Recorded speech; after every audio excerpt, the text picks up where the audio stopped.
Good afternoon, everyone. My name is Monica Cruz, and I serve as the State Data Center Lead for the Texas Demographics Center. For those of you who are joining us for the first time today, the Texas Demographics Center is the State Data Center for Texas, and we are a member of the U.S. Census Bureau's State Data Center Network. We function as a focal point for the production, interpretation, and distribution of demographic information for Texas. We also produce and disseminate population estimates and projections, as well as other helpful demographic tools, especially tailored for Texas. Special emphasis is placed on data that may be useful to policymakers at the local, county, and regional levels regarding the demand for state services and other resources. During breaks, you will see a wonderful story map. Some of you, as you were logging on, saw a story map highlighting some interesting demographic facts about our state. We will also provide a link to the story map in the Q&A for you to access at your convenience. Some housekeeping items. Everyone will be muted during presentations, but feel free to enter comments and post questions specifically in the Q&A feature. Again, we ask you to use the Q&A feature. We will review comments and questions when the speakers finish their presentation or break for questions. If you send messages or comments, be sure to select all panelists from the drop-down menu and be mindful not to enter sensitive information into the Q&A. Today we'll be hearing from Jason Devine and Alexandra Krause from the U.S. Census Bureau, who will provide updates on the 2020 census products. From Scott Konicki, also from the Census Bureau, who will share results from the 2020 Census Post-Enumeration Survey. Dr. Stephen Craig from the University of Houston, who will discuss forecasting population with urban economics. And Angela Broyles from the Texas Census Institute. PowerPoint presentations will also be made within 2 weeks on our website. We'll notify all attendees when they have been posted. I will now hand it over to my colleague, Po-Chun Wong, who will introduce our next speakers. Thank you, Monica. My name is Po-Chun Wong. I'm a special research associate here at ITSER TDC. It's my great pleasure to introduce our first set of presenters for today. So Jason Devine is the Assistant Division Chief of the Census Program area within the Population Division. He has been at Census for more than 20 years, and during that time worked on the population estimates and demographic analysis for the 2010 census. Jason is now working on the 2020 census data products, including the implementation of the new disclosure avoidance methodology. Alexandra Krause is a survey statistician in census programs area with the population division as well. Alexandra works on all demographic and housing characteristics content for the decennial census. In particular, she focuses on data products and dissemination, including assessing the impact of differential privacy. So the floor is all yours, Jason and Alexandra. Please take it from here. Thank you. Thank you for the introduction. Let me share my screen.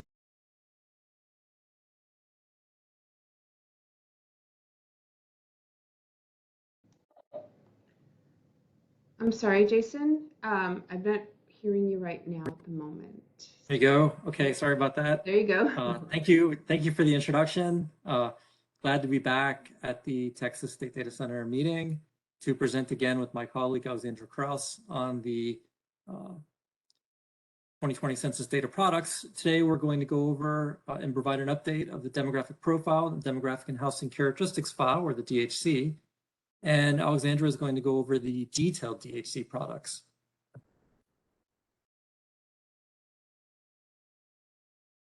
So if I can get this to turn the slides here. Give me just a second. Oh, there it goes.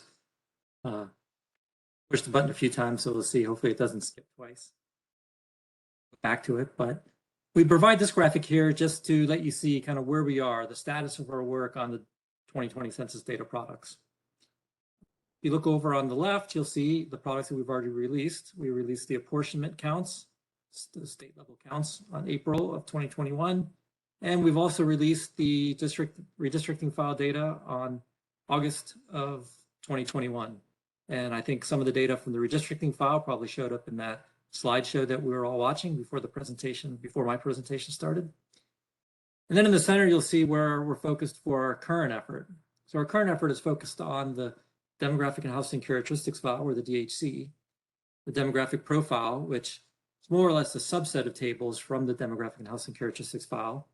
We recently put out that our planned release for the DHC was May of 2023. And you'll see below that, we're also on sort of parallel tracks working on the detailed demographic and housing characteristics file. That product includes the detailed DHC-A, and also a separate product, the detailed DHC-B, and then another separate product, the supplemental DHC. And we've also put out that our planned release date for the DHC-A is August of 2023. And Alexandra will go over what those different detailed DHC products include. And then if you look over on the right, you'll see a few other products for future effort where we are starting now to turn our attention to work in the design of these products. That includes work on a public use microdata sample file, congressional district DHC files, and then also special tabulations. So to help everybody see and sort of provide some information to help as we go through the presentation, which to understand what is actually included in these products, I want to just go over the topics that are collected in the 2020 census. 2020 census asks questions on the relationship to householder, sex of the respondent, age, Hispanic or Latino origin, race, housing tenure, which is collected as being owned, rented, or occupied without payment, and vacancy status. So those are the items collected in the 2020 decennial census. So all of the products that we talk about provide information from those questions. I mentioned in the second slide the demographic profile along with the demographic and housing characteristics file. So I'm just going to say a few things about what those products include that help you understand better those two products. So the demographic and housing characteristics file, or the DHC, is one of our main 2020 census products. It includes many of the demographic and housing tables previously included in the 2010 census summary file 1. It will include counts of people by relationship to the householder, and it will include counts of households or families by type. But an important thing to note is that it will not include counts of people by those household or family types. Those tables will be provided in one of the detailed DHC products. For the DHC, the geography varies, with many tables provided at the census block level. The demographic profile is a little different, but as I mentioned earlier, it's essentially tables that are available in the demographic and housing characteristics file, but made available in an easier to use format. The idea traditionally has been that we'd make the demographic profile tables available as soon as possible after the census so that local communities could get selected DHC tables in a streamlined, more easy to use format sooner than the summary file 1 or later products. But this decade, because of the new disclosure avoidance methodology, the data to support both the demographic profile and the DHC product will be available at the same time. So we really wouldn't be able to make those tables available much earlier than the demographic and housing characteristics file. So we made the decision that we would just produce both of them and release them at the same time to get all the data out as soon as possible. But we would still make a selection of tables from the DHC available in a streamlined format through our dissemination system, so that if you just wanted to get data all in one place for a community, you could get it through the demographic profiles. I want to go back a little bit and talk about how we came up with the contents for the DHC product. As I mentioned, the initial proposal for the design of the contents of the DHC was developed starting with the tables that were provided in the 2010 Census Summary File 1 product. We had a call for feedback that was put out as a Federal Register notice in 2019, And we use that feedback as well as our subject matter expertise and knowledge of the use of the products to come up with the content for the DHC product, with the idea being that we knew with the new concerns about the risk of re-identification from the census tables that we were going to have to streamline that product a little bit and not provide as much data as we previously had. However, though, as we've worked on the DHC from that initial proposal, we've heard from a lot of data users who have had requests for the that we add back in some of the tables that we had initially not planned to provide.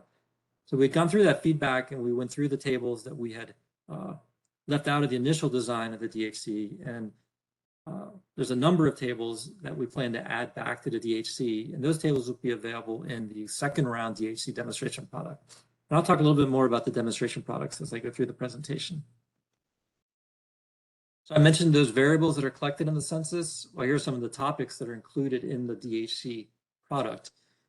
Counts of people by sex, by single year of age, Hispanic or Latino origin by race, by sex, by age, GQ population by sex, by age, household type by relationship to householder, and then also counts of households or families by multi-generational households, Hispanic or Latino origin of householder by race of householder, family type by presence of children and presence of people of different ages, housing tenure by characteristics of the householder, and vacancy status. And I'll mention here that, although I don't have a link to it, we do have a 2020 data product planning crosswalk that provides details about what's included in all of the 2020 products. That includes the redistricting product, the DHC product, the demographic profiles, and the different detailed DHC products. That's available online. That provides both a listing and a crosswalk from the 2010 tables to the 2020 tables, as well as the detailed layout of those tables so you can see exactly what's proposed to be included in tables. And that's in the process of being updated now. We'll release that with these new tables that I mentioned earlier that we were adding back to the DHC for the second round demonstration product. All right, so now let's talk a little bit about the demonstration products. So we're very excited to have these as part of our work on developing the disclosure avoidance system to support the DHC and detailed DHC demonstration products. Although right now the demonstration products that we've been putting out are focused on the, well, initially they were focused on the redistricting product, but now we're focusing on the DHC products. So what the demonstration products do is they allow the public to see progress in the level of noise that is being added through being able to make comparisons between the published 2010 census data and the 2010 census data protected using the new disclosure avoidance methodology. 5 demonstration products and a production setting product were provided leading up to the release of the redistricting data. 2 of these included limited DHC content, whereas the other 3 only included the redistricting content. So the redistricting content is pretty minimal. It's just the population by race and Hispanic origin, and then for 18 and over, along with counts of the group quarters population. Those early tables, those early demonstration products were really not, they really didn't reflect well where the disclosure avoidance system is now in terms of its development. And the most recent demonstration product we put out is the best source to see where we are now with the level of noise that we infuse to protect privacy. But you can look back at those earlier demonstration products and see how much we've reduced that level of noise as we've worked on the disclosure avoidance system to support the DHC product since those first demonstration products were initially provided. So 2 DHC specific demonstration products including the March 16th demonstration product. We refer to these products by their date. That allows us to keep better track of them and let people see which version of the demonstration product they're looking at. So we plan to release 2 DHC demonstration products along with a production setting product. We're right now in the feedback period of the first round of demonstration products. Actually, we've just finished that feedback period. It ended on the 16th. So we've just finished the first feedback period for the first round of demonstration products for the DHC. We're going through that feedback now, and then we'll be working towards a second DHC demonstration product that will come out a little bit later. We're looking at August for that second demonstration product. What you see on the right of your screen are just screenshots from our website. All this information is available through our webpage. You can look at all the different demonstration products. There are links to the different data that's been released through those products. The demonstration data gets released in different forms. One item we release for demonstration, the demonstration product, are sort of a specific set of accuracy measures that are provided for each set of demonstration products. So you can look at those measures, and they're provided in a simple spreadsheet, and you can look and see how those accuracy measures have changed throughout the different demonstration products. With these earlier demonstration products, we also released a privacy protected microfile, which included micro level records that could then be tabulated for all the different geographies in ways that people would want to see the data so they can make their own comparisons with their own tables back to these published 2010 census data tables. For the DHC specific demonstration products, we've been only doing sets of tables as summary files. So we haven't been doing a privacy protected microdata file for the DHC demonstration products, but we have been releasing all of the tables that are going to be included in the DHC product. So it's essentially taking the design of all the tables that would be part of the DHC, producing those tables using 2010 data, protecting those tables using the new disclosure avoidance system, and then releasing those so you can make comparisons with those tables back to the already released 2010 tables. This slide just shows a timeline of how this all has played out over the last few years. You can see in 2019, we had the first demonstration product, which did include some redistricting data or some limited DHC data along with the redistricting data. That was our first demonstration product, and some of you may remember we heard from a lot of data users that the accuracy at that point was acceptable for the most part. So we worked through the different demonstration products on tuning the disclosure avoidance system, improving the algorithms in the disclosure avoidance system. So we finally got to the redistricting production setting release demonstration product, again, based on 2010 data. But what that production setting demonstration product does is lets you see the results exactly from the disclosure avoidance system that will be used to protect the actual 2020 data.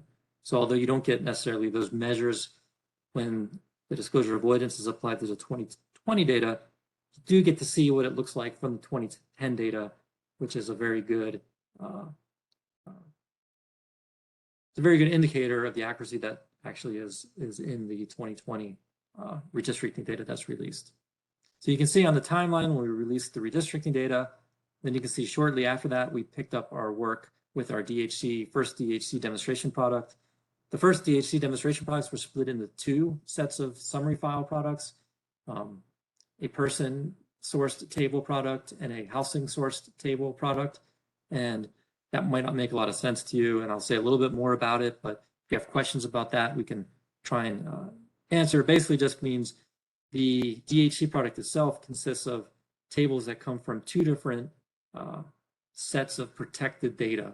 One of them is considered the person file data, the other is considered the housing unit data, and understanding that allows you to kind of understand how the disclosure avoidance system is applied, how it works, and it also helps you understand why you see some inconsistencies in between the tables that are released as part of those two products.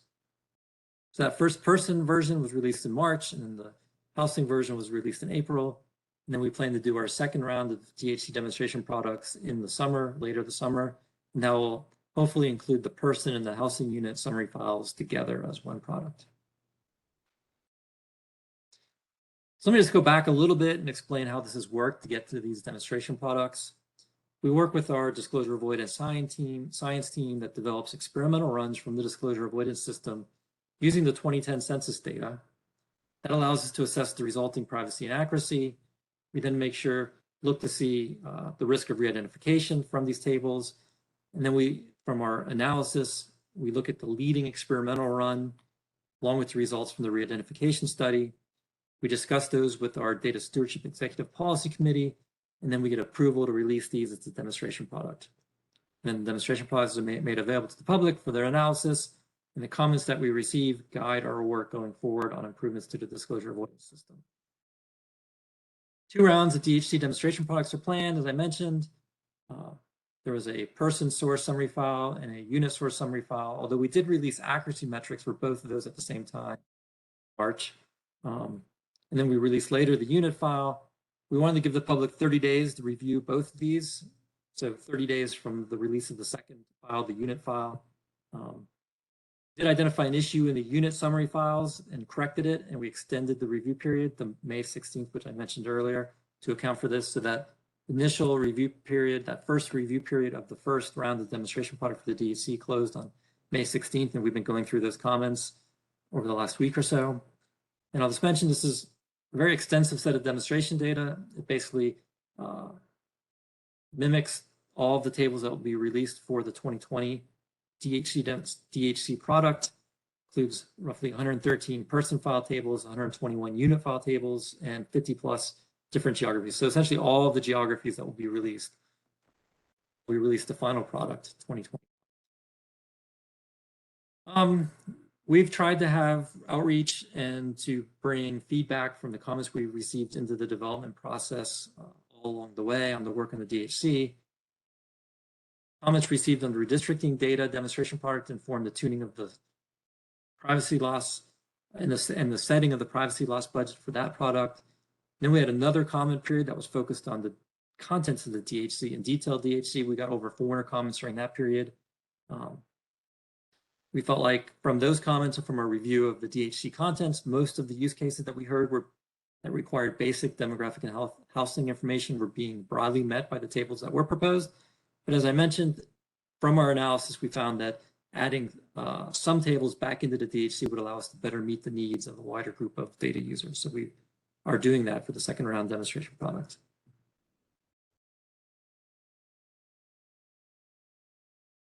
So to continue the discussion about the feedback, for that first round, we wanted feedback, first round DHC demonstration data, which is the round that I said just closed. We really wanted to get feedback on the accuracy of the tables and the impact the infusion of that noise had on the use of the data. Even throughout that period, we've continued to make improvements based on our own internal analysis. We had identified some areas where we wanted to make improvements, and we're in the process of reviewing those comments and focusing our efforts over the next few weeks to make improvements to that to the disclosure avoidance system, leading to the production of the second set of demonstration products for the DHC, which will be, as I said, will be the final round of comments in the DHC. After that, we will go into production to produce the DHC product.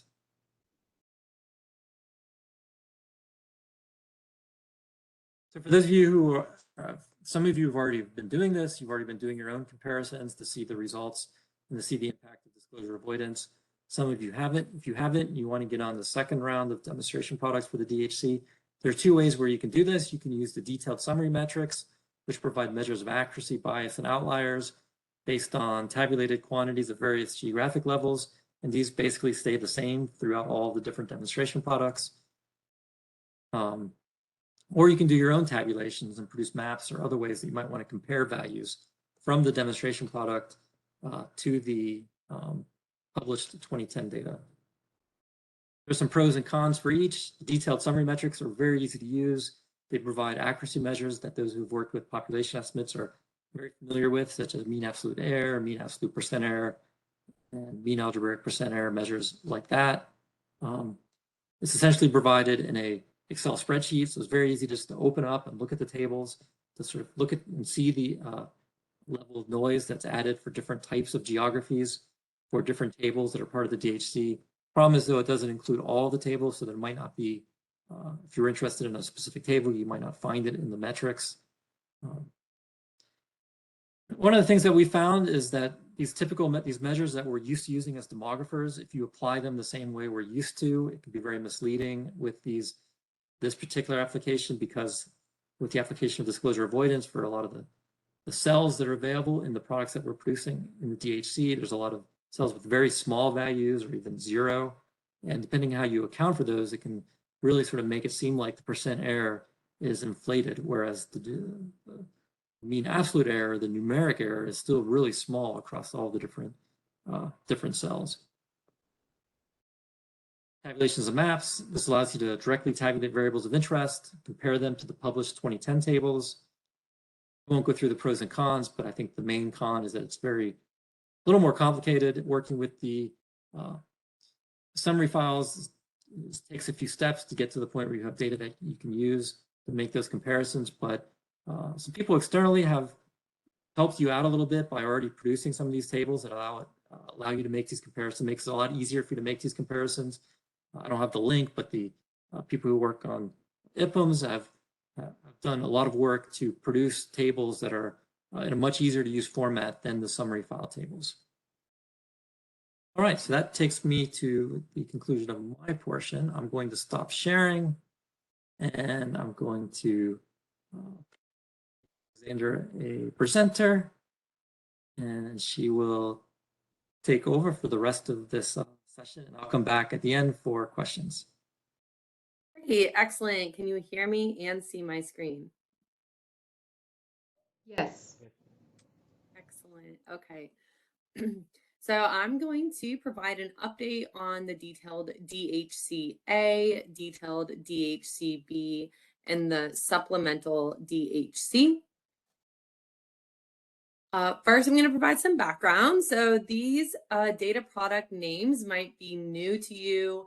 If you've been following along, you might not have heard these used before, and that's because we split what was formerly known as the Detailed Demographic and Housing Characteristics File, or the Detailed DHC, into 3 different data products. So they're still the same tables. The former Detailed DHC had 12 tables. So still the same 12 tables, just splitting those up into 3 different data products.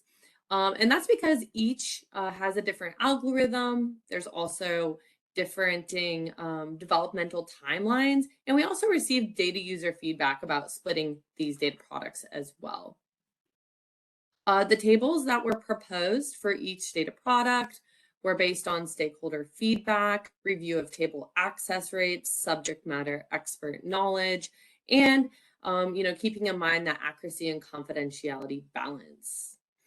One thing to note here is that we are prioritizing the development and production of detailed DHC-A based on public feedback.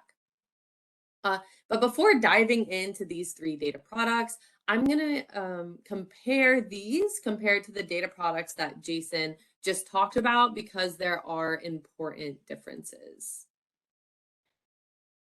So compared to the redistricting data demographic profile in DHC, where the algorithm is built in-house by Census, these other data products, detailed DHC-A, detailed DHC-B, and supplemental DHC, the algorithm is developed by Tumult Labs, a subcontractor. These tables do not have a microdata requirement, so they won't have that, underlying microdata. We don't have person level records. Rather, we have counts of characteristics by geographies. In addition, for the DHC, the redistricting data demographic profile in DHC, there's that person and housing or unit file that Jason talked about, where the person file has person level characteristics and the housing or unit file has the household and householder characteristics. You can't join, there's no join or merge for those data products. Meaning if you're comparing person level statistics to household level statistics, you will see inconsistencies, and you will see some of those inconsistencies documented in the detailed summary metrics that Jason mentioned.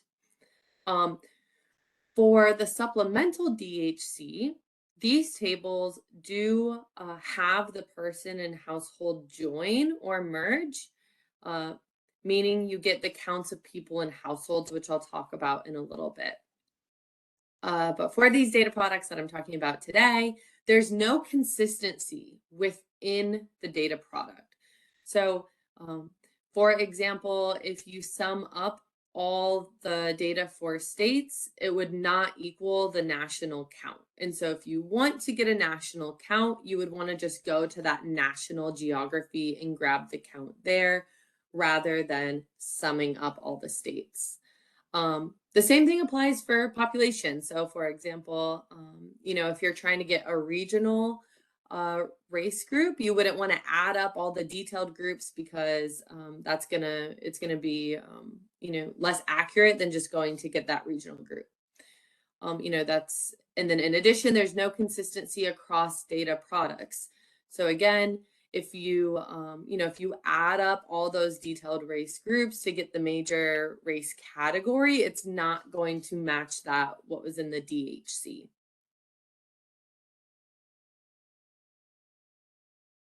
But diving in to look at these three data products collectively, here I've highlighted a high-level process that can be applied to kind of all three of these data products, although they're each a little bit unique. So the first step is that we identify the tables to be included in each data product. So that's our proposal. You can see our proposal in the 2020 Census Data Product Planning Crosswalk. And then next, Tumult Labs, the subcontractor, creates an analysis tool so we can assess the confidentiality and accuracy balance. This tool includes parameter settings or options that you can turn off or on or specify a value. Parameter settings include what geographies to include or what margin of error should be associated with a specific geography in a population group. And then once you put all of your parameter settings in, the tool outputs the privacy loss budget associated with those parameter settings. So once that tool is developed, we start using that tool to develop our proposal, to develop our parameter settings, such as what proposed geographies we want to include for the specific data product or table. After that, they develop the disclosure avoidance system based on our proposal. And for the supplemental DHC in particular, we execute modeling experiments and then update the proposal. So the supplemental DHC requires higher levels of privacy loss budget to get similar levels of accuracy for other tables. And it has to do with that complex person household join that creates high sensitivity queries. And so we will be pursuing modeling to try to help us, increase accuracy while not increasing the privacy loss budget. And so for the supplemental DHC, the counts will be modeled. To do this, they take the differentially private counts or the noisy counts, and then they rely on spatial correlation in previous census data and survey data to increase the accuracy without increasing privacy loss budget. But then going back to all three of these products, then we test the disclosure avoidance system. We plan to produce proof of concept demonstration data products, which will be a little bit different than what Jason explained for the DHC. For these, we, like I mentioned in that tool, we specify the specific margins of error. So we know the margin of error 90 or 95% of the time. So we don't have to do as much, we don't need to rely on doing as much in-depth analysis. And so we can really provide more of like a proof of concept and share those margins of error. Then we'll do additional development and testing based on public feedback on that proof of concept demonstration data product. And then we conduct the final production and quality assurance. Throughout this process, we engage with stakeholders and advisory committees. And, similar to research, not everything happens in a linear process. Things might overlap. We might have to, go back a step. And so this is just that high level overview. As I mentioned, the three data products are on different developmental timelines. So detailed DHC A is furthest along as we are testing the disclosure avoidance system, which is more towards the bottom of the bulleted list. For detailed DHC B, we are in the final phases of assessing the tool to develop an initial proposal. And for supplemental DHC, we are beginning to execute the modeling experiments, which is specific to the supplemental DHC.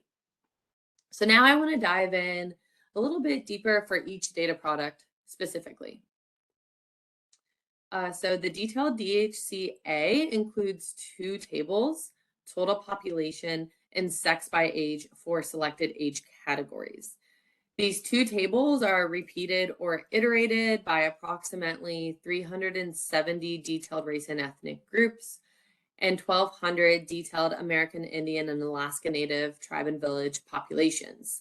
So these groups include, some examples include German, Lebanese, Jamaican, Chinese, Native Hawaiian, Mexican, and Navajo Nation. The proposed geographies include nation, state, county, and American Indian, Alaska Native, Native Hawaiian areas. And we are also looking to the feasibility of adding place and tract based on data user feedback. One thing to note about the detailed DHCA is we plan on implementing an adaptive design where the larger groups will get more data. So for example, the sex by age, you might get a total population count only, or you might get sex by age that shows 4 age categories, 9 age categories, or 23. And if you're interested in looking at that breakdown, check out the 2020 Census Data Product Planning Crosswalk. We have not determined the thresholds yet. So moving on to detailed DHCB, this data product also includes 2 tables, but here you get household type, which looks at family and non-family, for example, and then housing tenure, which looks at renter or owner occupied. These tables are also repeated by those detailed race, ethnic, and American Indian, Alaska Native, tribe, and village populations. And like I mentioned, we are continuing to develop the proposal for these, but you can see those table shells in the 2020 Census Data Product Planning Crosswalk. We continue to develop the proposal, but we're trying to keep it as similar to the detailed DHCA proposal when possible, including the proposed geographies. So when you're comparing the 2010 Summary File 2 or SF2 and the 2010 American Indian Alaska Native Summary File, to these 2020 detailed DHC A and B proposals, you'll notice that we're planning to produce data for more detailed in race and ethnic groups than ever before, especially with those new write-in lines that we had during data collection. But we are producing fewer geographic levels as well as fewer and less detailed tables. And this is, we're trying to maintain that balance of accuracy and confidentiality. Supplemental DHC is different than detailed DHC A and B. These tables are not repeated by the detailed race, ethnic, and American Indian, Alaska Native tribes and village populations. The supplemental DHC, we used to reference these as the complex person household join tables or the join tables. So those are, the proposal includes 8 tables. 6 which are proposed to be repeated by major Hispanic origin and race groups. Those are the iterations A through I, which I'll show you on the next slide. But one thing that we get questions on often is why are we only proposing to repeat 6 and not all 8 tables? And that's because here we're following what we produced in the 2010 census. So in the 2010 census, we repeated 6 of these tables, and so we're just following that. So these tables are proposed to be repeated by race alone, 2 or more races, Hispanic or Latino, and then white alone, not Hispanic or Latino. These iterations you'll also see in the DHC. Here I just provide an example supplemental DHC table to kind of highlight the difference between the supplemental DHC tables and the DHC tables. So as we've mentioned a few times, the DHC includes a person and unit file. So if you're looking at a DHC person table, you can get counts of spouses. So the counts of spouses would be like counts of people. If you're looking at a DHC unit table, you could get counts of married couple households. So that's just the counts of households. But in the supplemental DHC, you get counts of people living in a particular household. So you would get the counts of people living in a married couple household. And other tables will show, the population under 18 living in certain types of households, or the count of own children living in a certain type of household. So that's what makes the supplemental DHC unique, and also why it requires that complex person household join, because you're looking at the counts of people within certain types of households. For the supplemental DHC, we are proposing that the base tables, so the tables not repeated by race ethnicity, to be available at the nation, state, county, and tracked in place for all tables, and then a few of the tables we're proposing for the American Indian, Alaska Native, Native Hawaiian areas and block group. For the tables that are repeated by major Hispanic origin and race, we're proposing the nation, state, county, and tract. And one thing to note about the supplemental DHC is we plan to implement a household truncation threshold, meaning if the household size is larger than the threshold, then the remainder of members in that household would be dropped. And then just to wrap it up with a little bit on a little bit about the public feedback on all three products: detailed DHCA, detailed DHCB, and supplemental DHC. Reviewing the public feedback that was submitted by December 2021 on the 2020 Census Data Product Planning Crosswalk, data users identified a critical need for tables. These tables are used by a broad population of users for a wide array of purposes, and many purposes cannot be predicted in advance. For example, the spread of COVID-19. We heard a lot of feedback on geography. For detailed DHC A and B, we heard about the need for place and census tract, which is why we are exploring the feasibility of adding those geographies in. For supplemental DHC, we heard about the need for school districts and census tract or lower, which is why you still see census tract in the proposal. Again, we are prioritizing the total population counts for detailed race and ethnicity in American Indian, Alaska Native tribes and villages, and we continue to engage with our stakeholders and partners on these proposals. So with that, I'll go ahead and stop screen sharing, and we look forward to your questions. Thank you, Alexandra. So I tried to answer some of the questions in the question and answer box. Let's say a few things though to kind of summarize some of the things that we covered. So we mentioned how some release dates have gone out for the DHC product. May of 2023 was our date that we put out there. And then for the detailed DHC products, we kind of split them out. We have the detailed DHCA, detailed DHCB, and then the supplemental DHC, which Alexandra talked about, with a release date for the detailed DHCA of August of 2023. With this, a lot of information that we provided, and it's hard to sort of take all this in, but we are here to help. And if, feel free to give us a call, email us if you have specific questions, and we can try and answer those questions, try to talk through those questions with you, help you understand anything that you're sort of wondering about at this point. Be glad to do that. We also have the 2020 or the DAS 2020 email address that you can send questions to. I guess the address is 2020-das.census.gov @census.gov, right? 2020-das@census.gov. We need to have a slide that has that on it.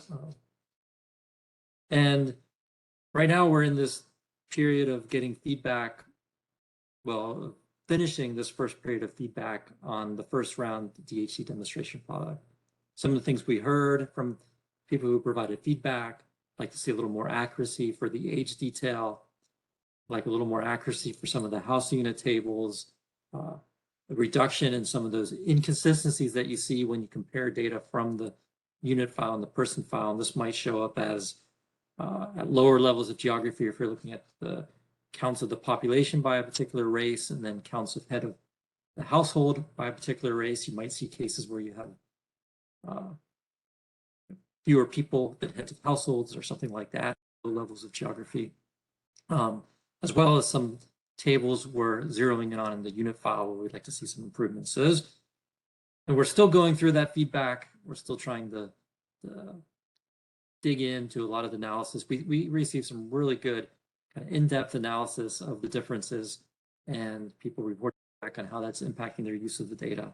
We didn't get nearly the number of comments we got with the last round, where we received like 4 or so comments. This was a much smaller number of comments, but the analysis was great, and we're definitely reading through that in detail to include that in our efforts as we go forward with the second round of demonstration product. And you'll see, hopefully you'll see improvements sort of addressing the comments we've heard, as well as our own internal analysis of improvements to make to the DHC in the second round of demonstration product, as well as those additional tables that I said we were adding back to the DHC in the second round demonstration product. But while I was talking, did we receive any more questions? I don't think so.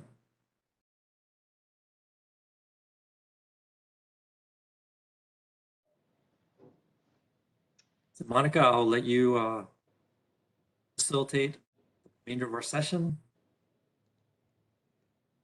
Thank you so much, Alexandra and Jason, for joining us. I'm not seeing any questions. I'm not sure if Po-Chan or Janine are seeing any questions at this moment. No, not at the moment. No. Very good. But I do have a question regarding the DHC, detailed DHCA.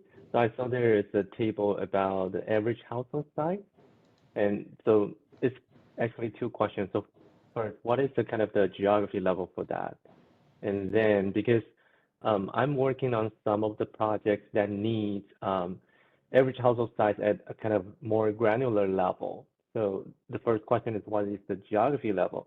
And the second question will be, depending on the geography level, if we combine those geographies into a specific area, we want to look at the average household size, how valid is that data? I mean, can we combine across different geography levels and combine to a small one and then recalculate the average household size? Would that be accurate? So those are my two questions. Thank you. Yeah, that's a really great question. I'm gonna go ahead and share my screen to answer this. So this is the 2020 Census Data Product Planning Crosswalk. Thanks for putting the link in the chat. And just as an FYI, you know, we will be releasing a new crosswalk with the next demonstration data product, because as Jason mentioned, we're going to add a few more tables back into the DHC based on data user feedback. This first tab is the README. So right now, when we created this crosswalk, the detailed DHC wasn't split yet. So you can see here down along the tabs, if you navigate to the detailed DHC, it still looks like one data product. And the next one, you'll see it divvied out. And so I think the question was about the average household size. Here, for example, we have average household size by age. This is a supplemental DHC table because it does require that join. And if you're looking at the table not repeated by race ethnicity, we're currently proposing this at the nation, state, county, tract, place, and American Indian and Alaska Native Hawaiian areas. If you're looking at the ones that are repeated by race ethnicity, we're proposing nation, state, county, and tract. That's a really great question. So for example, let's say that you're going to use the tract level data, but you need to combine a few tracts together to kind of get a neighborhood level analysis. And I think the question is, how many tracts can I aggregate before the data gets, too noisy? And right now, because we're still developing the proposal, we haven't finalized it. We can't answer that question because we don't know, exactly what the margin of error will be. But it's a really great question, and we'll try to address that in the differential privacy handbook. So for example, we released a differential privacy handbook for the redistricting data. We plan to continue doing that, and we hope to provide some guidance like that in that handbook.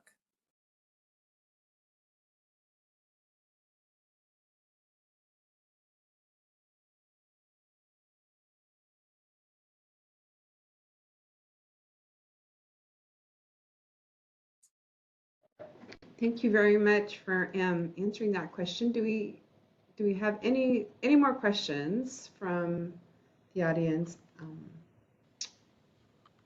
or anything? So Monica, can you hear me? Yes. Sorry, I asked the question in the Q&A, but it seems that it's showing as answer. But so probably because I'm a panelist. So I do have a question. My name is Helen Yu.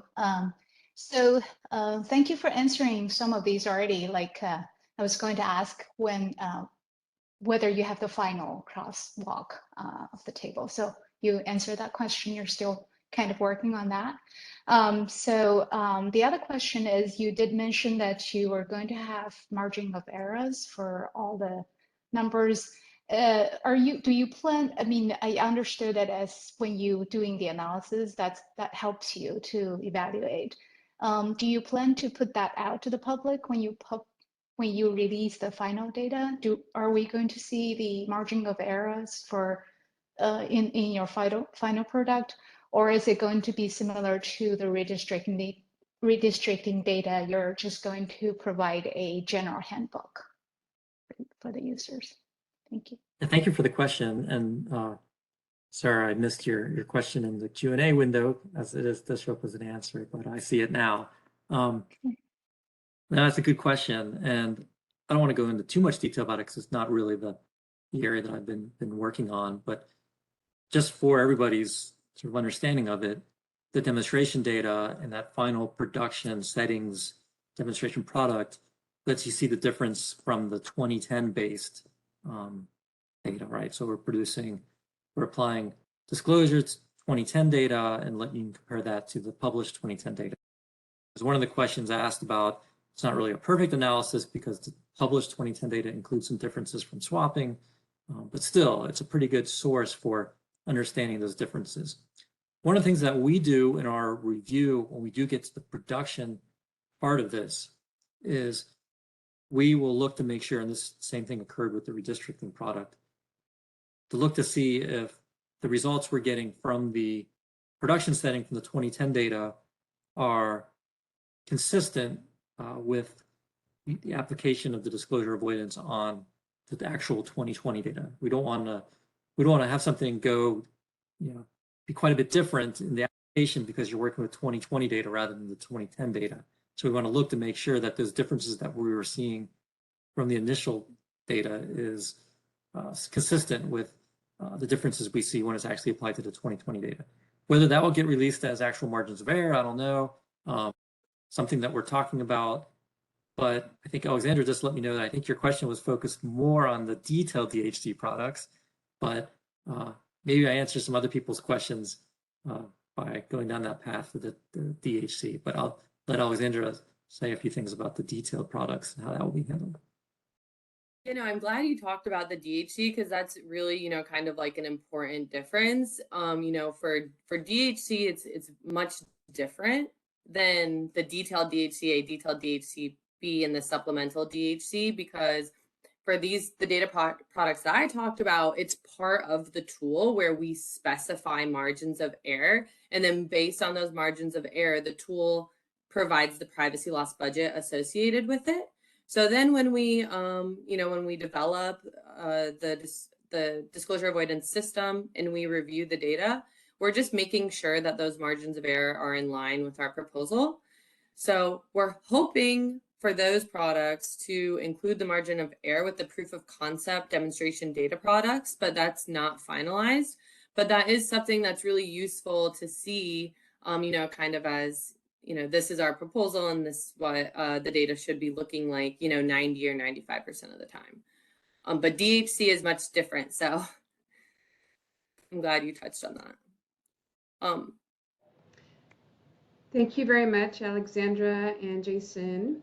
We're about up to our next speaker now, but I really want to thank you both for joining us this afternoon and for sharing this important information about all the latest and very important data products. Thank you so much. Monica, sorry to interrupt you. There's one more question. It's a quick clarification question. So the DHC or detailed DHC is an enumeration of the universe, not a sample, right? How can there be a margin of error? So just to clarify, what is the margin of error we are talking about here?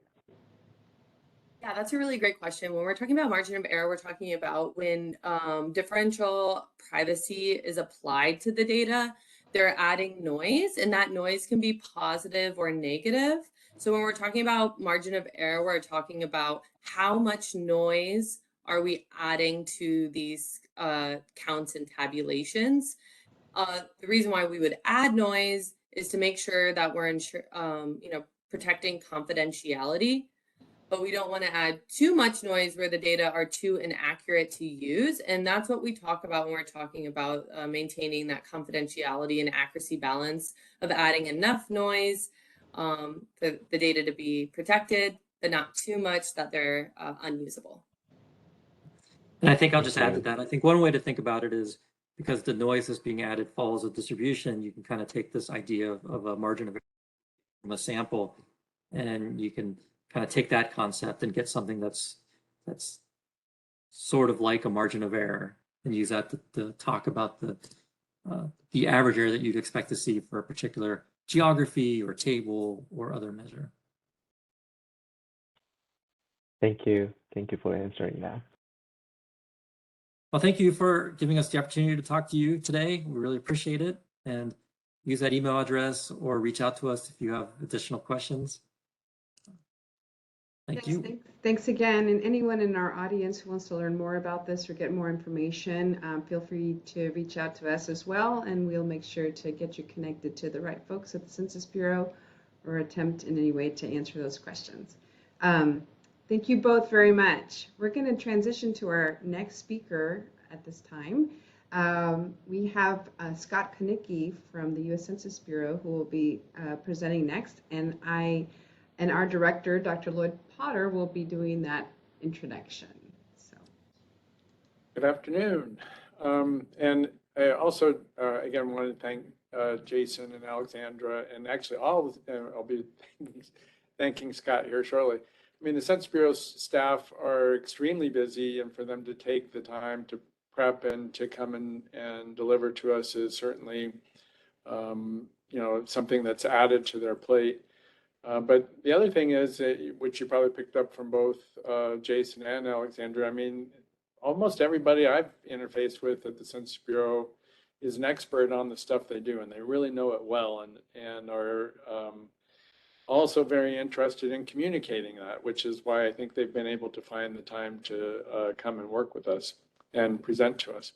So today I have the pleasure of introducing Scott Konicki. He's going to be talking to us about the 2020 census coverage and the results of the Post-Enumeration Survey. Scott's a mathematical statistician in the Decennial Census Studies Division at the Census Bureau. And for the 2010 and the 2020 decennial censuses, he worked on sampling and estimation activities for the Post-Enumeration Survey, which is one of the two operations the Census Bureau uses for measuring coverage during the decennial census. Leading up to 2020 census, he also conducted research on coverage of young children in the census and the use of administrative records for the 2020 census. So Scott, take it away. Thanks for being here. Great, thank you. Can everybody hear me okay? Yes. Okay, so let me just get my screen shared up. New to WebEx a little bit here, so bear with me for 1 second. Okay, so hopefully you can see the slides now. Yes, we can. Great, and I'll make them full screen for you. Okay, great. Well, thank you, and good afternoon. As Lloyd said, my name is Scott Konicki, and I'm a mathematical statistician here at the U.S. Census Bureau. It's my privilege today to share the results of the 2020 census coverage from the Post-Enumeration Survey, which I'll often refer to as the PES. Before I begin my remarks, I would like to acknowledge and thank all my coworkers who worked with me and many others over the past several years to ensure we have high quality and useful coverage estimates for the 2020 census. And I also want to acknowledge the thousands of respondents who entrusted us with their data and responded to our 5 field operations over the past the past 2 years. I'll give a brief introduction to the Post-Enumeration Survey before I present 2 types of coverage results, which are net coverage and gross components of census coverage. Net coverage tells us whether the overall census counts were too high or too low, and gross components of coverage provide estimates of how many people were correctly counted, erroneously counted, or missed in the census. Next, I'll provide some national level coverage results by various demographic groups, and then I'll provide some coverage results for the states, focusing on Texas. I'll end with some remarks about how the PES overcame challenges during our course of the past 2 years. So the Post-Enumeration Survey is one way to assess the quality of the census. We use the PES to estimate the number of people in the country. Then we compare the PES estimate to the census to determine if the census counts were too high or too low. The post-enumeration survey also gives us information about how many people were counted correctly in the census, missed, or erroneously enumerated. Consistent with our prior practice, we will not be adjusting the census counts for apportionment or redistricting based on the results of the PES. The post-enumeration survey is a probability survey where we interviewed people in about 10,000 blocks across the country independently of the census. We then look for these people in the census to determine who was missed or counted in error. We present these results so that data users can see the strengths, limitations, and errors of the 2020 census. We have conducted a post-enumeration survey to measure the quality of the census since 1950, and today's census coverage estimates help us to understand the 2020 census quality and will inform our plans for the next census. While I will mainly be presenting results from the post-enumeration survey, I would like to acknowledge that the Census Bureau has another method for assessing census coverage called demographic analysis.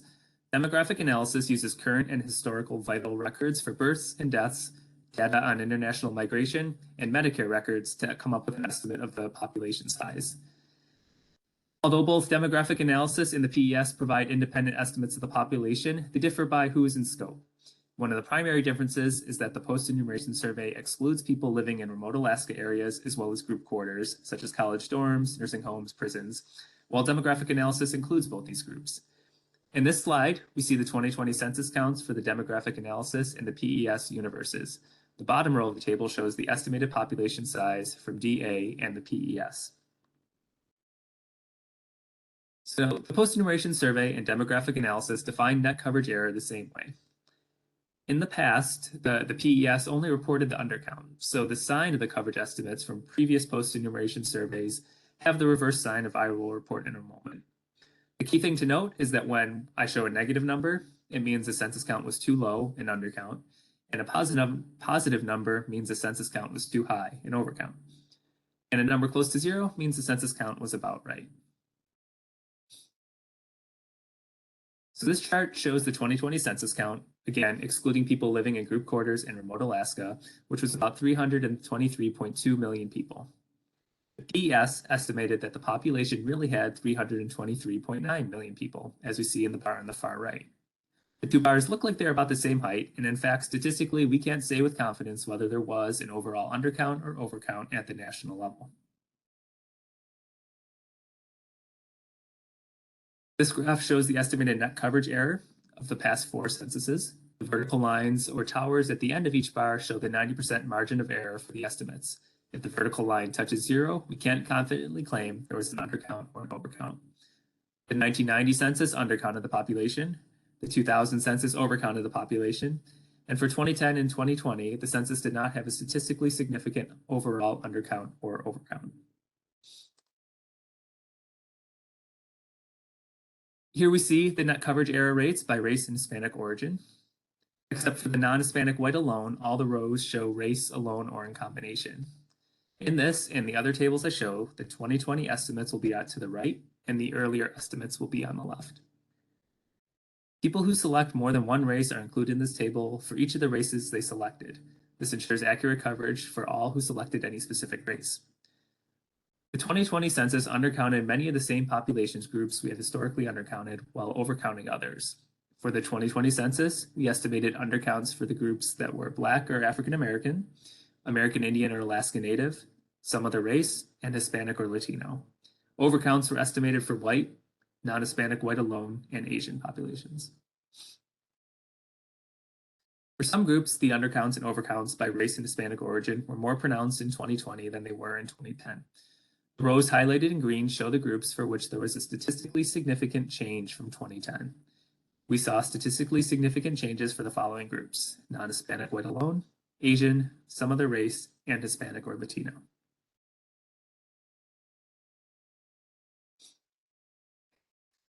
The 2020 census undercounted children, undercounted young children, those aged 0 to 4, despite major efforts by the Census Bureau and stakeholders to improve the count of this population this decade.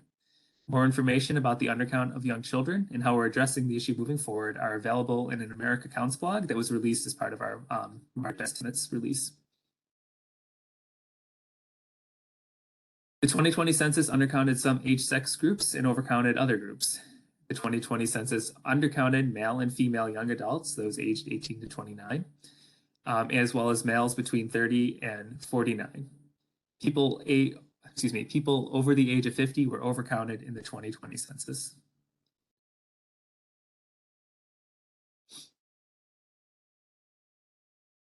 So for the most part, demographic analysis and the PES agree on which age sex groups were undercounted and which were overcounted, even though the specific estimates are not always the same. In the past, demographic analysis and the PES have not always agreed. For the 2020 census, there's considerable agreement in terms of which groups were undercounted and which were overcounted. This slide shows 3 sets of demographic analysis estimates, the low, middle, and high series. Demographic analysis produces these different estimates of the population by varying some of their assumptions from their sources, particularly around international migration. So a noteworthy difference between the PES and the DA results is for males and females age 18 to 29. In that category, the PES shows an undercount of 2.3% for males and an undercount of about 1% for females, while the DA estimates show an overcount for these populations, except for the high series for males age 18 to 29. I will note that in 2010, the PES and the DA also disagreed about whether there was an undercount or overcount for young adults. The PES and demographic analysis have different universes, methods, and errors, so there are likely many reasons that contribute to these differences, and we're continuing to research this disagreement between the two coverage sources. Consistent with prior censuses, the 2020 census overcounted homeowners and undercounted renters. In general, we know that the pandemic affected people's job situations and housing. Many people moved temporarily or even permanently as a result. However, even with the pandemic-related challenges and changes, the 2000, 2010, and 2020 censuses all showed overcounts of homeowners and undercounts for renters. So let me summarize what we've seen so far. At the national level, the net coverage error for the 2020 census count was not statistically significant from 0, so you can't confidently say there was an overall undercount or overcount. The total population account appears robust and consistent with recent censuses, and this is an important finding, reflecting a notable accomplishment amid the unprecedented challenges of 2020. Of course, as with previous censuses, there are limitations. There were statistically significant undercounts or overcounts for specific subgroups. The 2020 census continued to undercount some race and ethnic groups while overcounting others. The 2020 census also undercounted children, especially young children, those aged 0 to 4, and the 2020 census continued to undercount renters. Even with the limitations, the 2020 census data are fit for many uses in decision-making, as well as for painting a vivid portrait of our nation's people. So in addition to the estimates of net coverage, the Post-Enumeration Survey also estimated the components of coverage, which we'll talk about now. This slide shows the components of coverage for the census on the left and the PES components of coverage on the right. The census count is divided into 3 components here: correct enumerations, erroneous enumerations, and whole person census imputations. The PES estimate on the right is divided into people who were counted correctly in the census and omissions. This slide and the next will help describe the 4 components of coverage. Let's first look at those big blue bars on the bottom. The PES estimated that the census correctly counted 305.1 million people. Correct enumerations refer to people counted in the census who were living in the US on April 1st, 2020. According to the PES, these people should have been and were counted in the census. Because the proportion of the other components of coverage is relatively small, the next slide will show them separately. However, this slide shows that correct enumerations are the largest component of census coverage.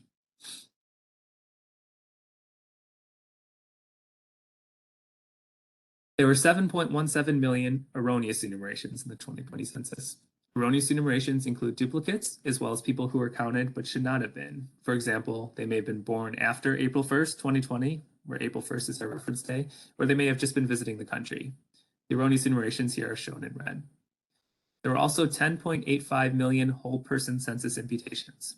For some records in the census, we didn't receive a response with enough characteristics, so we used a statistical technique called whole person imputation to fill in the blanks.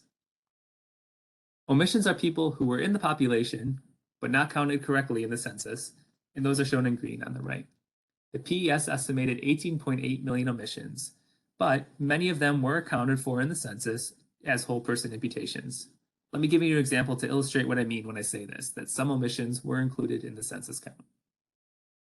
Consider a household of 3 people who responded to the census saying that there were 3 people in the household, but they don't respond with any other information. The census doesn't collect their names, their age, sex, race, or tenure. We only learn that 3 people live in the household. This household is called a population count only household because they only provided a count of the number of people living in the household. These 3 people are included in the census count. When we conduct the PES, we seek to independently roster the people in the household. But if we don't have the names or demographic information corresponding to the people in the census, we can't confirm that the people on the PES roster really were the same people reported in the census. Thus, these people will be called omissions even though they were included in the census count. We just didn't have enough information to confirm that they were correct or erroneous enumerations. So this chart here shows that even though the census counts are about the same as the PE estimates, that is only because the 18.8 million omissions are balanced by the 7.2 million erroneous enumerations and the 10.8 million whole person imputations.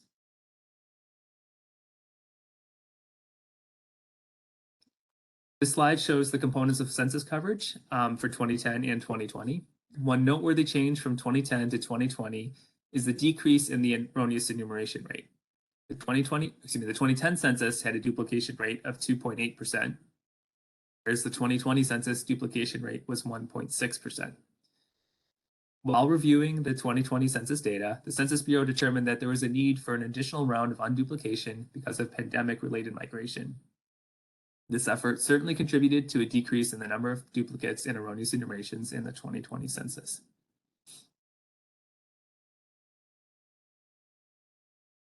Before I show the results of census components for demographic groups, I want to note a few things about the whole person imputations. The census had 10.85 million whole person imputations. All characteristics were statistically filled in for the census person records. We break down the imputations into 2 groups: households where the number of the people in the household was already known versus households where we didn't have the household size. Whole person imputations where the population count was already known include situations where a proxy respondent or a household respondent knew the number of people living in the household but had very little information about the occupants. The majority of the whole person imputations were in these households where we already knew the number of people in the household. We had 1.86 million whole person imputations where we imputed the household count and all the people in the household.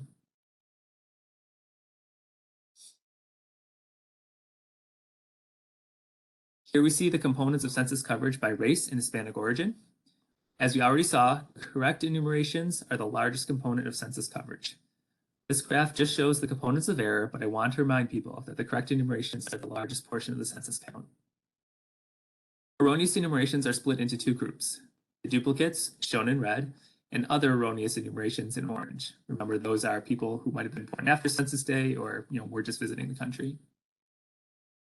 One goal of the Post-Enumeration Survey is to measure these components of coverage. For the most part, the PES cannot answer why some groups had different amounts of correct or erroneous enumerations.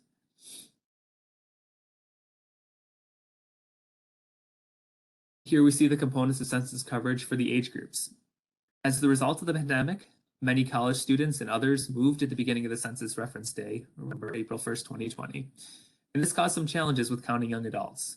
Young adults had an erroneous enumeration rate of 3.6% and whole person imputation rate of 3.9%. In 2010, we saw similar patterns of duplication and erroneous enumerations for males and females in the 18 to 29 age group, so it was unclear how much of the challenges with correctly counting young adults was related to the pandemic versus other factors. The 2020 census did a better job of correctly counting homeowners than renters. Renters are more mobile than homeowners and may have experienced the pandemic and census differently than homeowners. There remain opportunities to improve the coverage of renters in the future censuses. This slide shows the components of census coverage by relationship to the householder. There are differences between the various groups, and as we see here, more work can be done to increase the correct enumeration rate for people who are not the householder, spouse, or unmarried partner of the householder.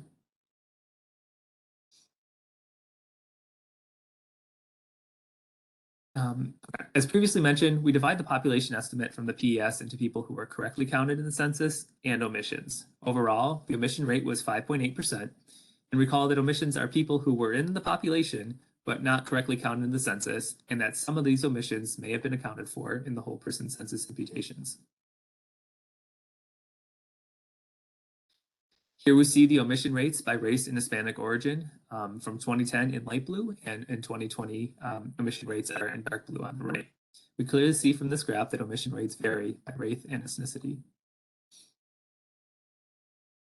For tenure, we see that the omission rates for owners are higher than renters, as was the case in the 2010 census.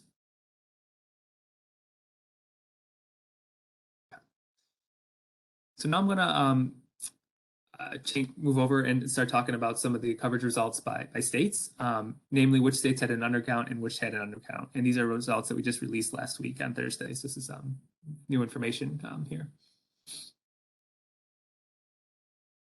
At the state level, there were 37 states, including the District of Columbia, that did not have a statistically significant undercount or overcount. In a moment, I will show the 8 states that had a statistically significant overcount and the 6 that had a statistically significant undercount. Our report released last week also provides the components of coverage for every state and the District of Columbia. Some people want to know why specific states had an undercount or overcount or neither. As I mentioned before, the PES was designed to measure net coverage error, but was not designed to answer the questions about the root causes of that coverage error. Here we see a map showing the states with statistically significant overcount in green and the states with a statistically significant undercount in purple. States without a statistically significant undercount or overcount are in light gray. And this map is available in the America Counts story that we released last week, which allows you to hover over the states, get the estimates and the margins of error. Here we see the states with a statistically significant undercount on the left and with a statistically significant overcount on the right. The states are listed alphabetically in each list. The 90% confidence interval is shown to the right of each state, and because our coverage results are based on a sample, there is some variability in the net coverage error estimates. We think the actual net coverage error rate should be somewhere between the 90% confidence interval, although we could be wrong. So for example, we estimate the net coverage error of Texas is between negative 3.27% and negative 0.57%. Arkansas, Florida, Illinois, Mississippi, Tennessee, and Texas have statistically significant undercounts. Delaware, Hawaii, Massachusetts, Minnesota, New York, Ohio, Rhode Island, and Utah have statistically significant overcounts. The full table with these results for both the net coverage error estimates and the components of coverage are available in our reports that we released last week, as well as in downloadable tables on data.census.gov. So here are the components of census coverage for Texas. I'll spend some time discussing these results. In our report released last week, we provided a table with the estimates for all the states, as well as a figure which summarizes the results. So I encourage you all to look at that. The 2020 census household count for Texas was about 28.5 million people. Recall, this does not include people in group quarters, such as college dorms and prisons, because the PES does not evaluate these populations. The table on the left shows the components of the census count, the 28.5 million. Most people in Texas, as they were at the nation, were counted correctly in the census. So for Texas, we see that 93.7% were counted correctly in the same county in which they really lived. Another 0.5% were correct enumerations for the state of Texas, but the PES determined that they actually lived in a different county in Texas from the one in which they were counted. The next section shows the erroneous enumerations. The first category is for people who are counted in the wrong state. That is, the census counted them in Texas, but they should have been counted in a different state. At the national level, these people are called correct enumerations because they're counted once and only once in the nation. However, because they're in the wrong state and should not have been included in the Texas count, here they are called erroneous enumerations at the state level. So 0.3% of Texas's count was for people who should have been counted in another state. Next are the duplicates. 1.5% of the census enumeration in Texas were estimated to be duplicates. And the last erroneous enumeration category is the erroneous enumerations for other reasons. 0.6% of census enumerations in Texas were for non-duplicates that shouldn't have been included in the census. And again, example of these could be tourists from another country who are just visiting Texas around that time, or people who were born after Census Day. Finally, we see that 3.5% of the Texas count was for whole person census imputations. These are the records for which we use that statistical process called imputation to fill in all the characteristics of the people. In general, we strive to get complete data from all households. However, that isn't always the case. And in Texas, we see that 3.5% of the count were for whole person imputations, where we imputed every characteristic about the person. And now looking at the table on the right, this provides the components of coverage of the true population. That is, it divides the people who we estimated to really be in Texas into two groups. First is the 92.3% of people who are correctly counted in the census in Texas. The second group is the 7.6% of people who are estimated to be in Texas, but did not meet the definition of being in correct enumeration. And again, we call these omissions. These include people who were missed by the census, as well as the people who were counted, but they didn't meet that strict definition for the Post-Enumeration Survey for us to be able to consider them a correct enumeration. Our report released last week also provides estimates of the components of census coverage for census operational outcomes. This slide shows results for some of the different response modes, that is, how people responded to the 2020 census. There are a few ways people were counted that aren't shown here, but this graph accounts for the vast majority of census enumerations. I'll discuss a few highlights, but would encourage you to check out the PES report on the coverage measurement website and the tables that are available on data.census.gov to get a full picture of the results. Okay, first at the top is internet response. Most people, over 206 million, were counted in the 2020 census by using the internet, and we see here that over 96% were correct enumerations. Next is paper-based response, the primary response mode for previous censuses, but also a available option for the 2020 census. The correct enumeration rate was 97%. I'll note here that the people who responded by one mode might be inherently different from the people who responded by another mode. So therefore, we can't say that a higher or lower correct enumeration rate are because one mode is better or worse than another mode. Okay, next is the self-response in the non-response follow-up universe row. So these are people who did not initially respond to the census request.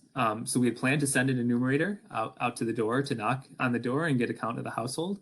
But rather than responding to that enumerator, some people decided to fill out the census form on their own, either by going online or by submitting that paper form. And these people had a high correct enumeration rate as well, over 95%. The next two rows are for responses to an enumerator interview during the non-response follow-up operation, so during those door knocks. Household interviews are those where a member of the household completed the interview. The correct enumeration rate was over 90%. Note that the whole person imputations here, the purple section, are larger than the self-response modes at 6.1% of the people enumerated from a household response to the census enumerator were whole person imputations. For these people, a respondent reported people in the household, but didn't give us enough information to uniquely identify those people, so we had to impute all their characteristics. Next are proxy interviews. This means that the response did not come from the household, but rather from someone else, like a neighbor or a landlord, or just someone else outside the household. Over 87% of the people counted by proxy were correct enumerations, and 7% were those whole person census imputations. The last row are the administrative records enumerations. In the decade leading to the 2020 census, the Census Bureau developed and tested procedures to enumerate some non-responding households using high-quality administrative records. Here, the correct enumeration rate was over 94%.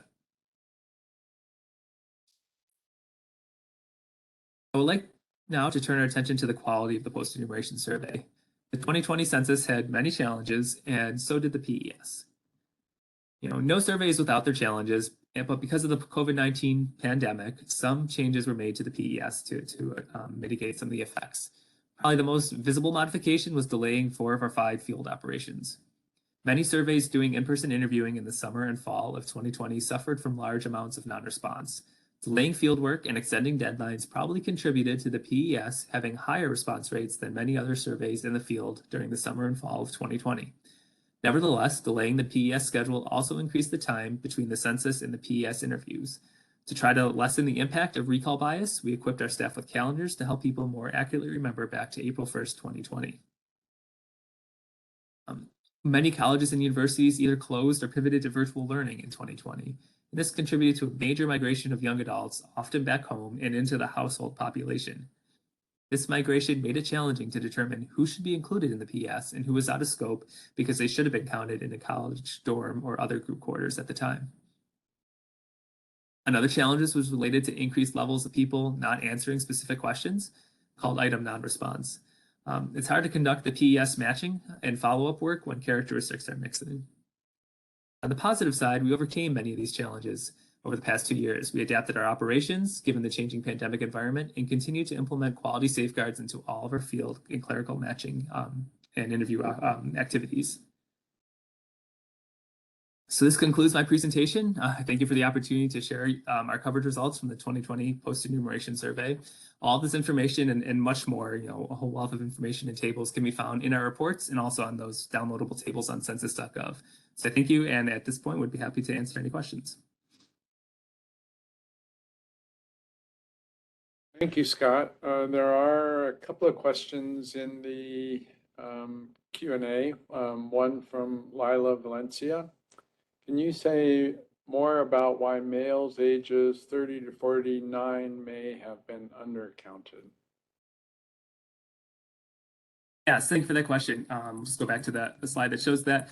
Yeah, the general answer for these questions is no, we can't say why. Like I said, the post-enumeration survey is designed to measure the coverage of the population. So we come up with an estimate of what we think the true population size is, and then we compare that estimate to the census count. So that allows us to see that, our estimate here that males 30 to 49 had an undercount of 3.05%, the 2020 number being on the far right of this slide. But again, the design of the post-enumeration survey does not allow us to answer that question of why that is. We just kind of have provide the result of what is the coverage. Okay. And then also from Dr. Valencia does the Census Bureau have any enumeration mode statistics for the update leave operation? I realize that may not. Oh, go ahead. Yes, yeah. We do have a table that is by type of enumeration area, where we grouped our update leave and our update enumerate areas, namely because the update enumerate areas were very small for 2020.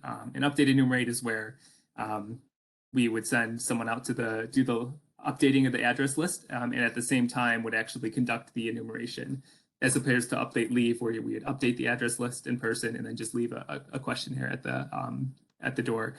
So we have coverage estimates by those areas, but the way the data was, we don't have an estimate for people who necessarily responded via that paper questionnaire for the update leave, because many of them could go on the internet as well. But we do have estimates by those type of enumeration areas. And I have the report open, which I do not. I'd be able to pull this up. But yeah, yes, our report released last week does have that. Again, it's for the combined update leave and update enumerate, but that is predominantly update leave, since update enumerate was very small.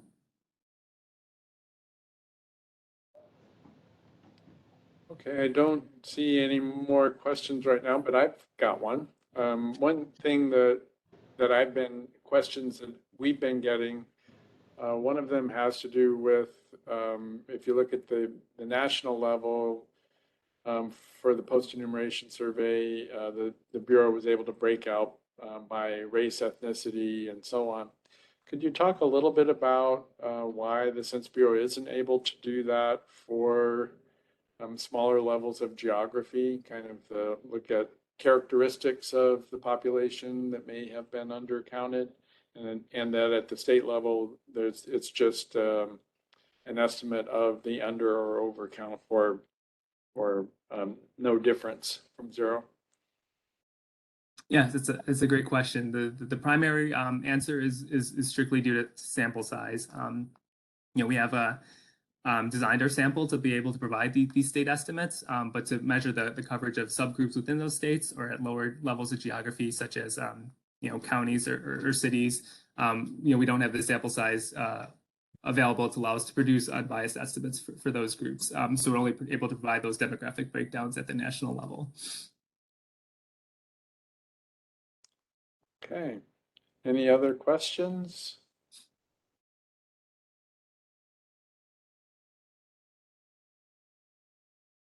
Okay, I'm not seeing any more. Monica? We do have time. So our next speaker isn't until 3 o'clock, and I want to stick straight to the schedule. So if anybody has some burning questions, there is some time to do that at this moment. Otherwise, we'll have an extended, break. So I don't know, Scott, if you were going to show something on your screen a minute ago in answering one of those questions, we have a few minutes to do that if you'd like. Sure. Yeah. Let me just take a moment to pull that up. Just access our report on our website. Yeah, and the question was again about the update leave areas.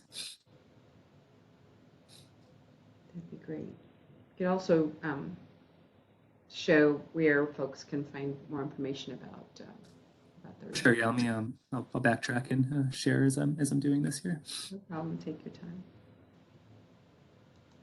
Okay. So on our on census.gov, we have a landing page for post-enumeration surveys in general, and you can go back in the years here to see results and reports from different years. I always just get here by using a search engine, just searching for census PES, but it's pretty easy to find. You'll see it in our newsroom as well, because we released a lot of this stuff last week. Once you get to our post-enumeration survey page here on 2020, it's kind of organized chronologically. So at the top is going to be our most recent stuff, which is the kind of the state results and those census operations I talked about. We also had 2 methodology reports available here. And below that will be what our initial release, which were those national level results by age, sex, race, and Hispanic origin, those demographic characteristics. So I'm going to pull up the coverage estimates of people in the United States by state and census operations report.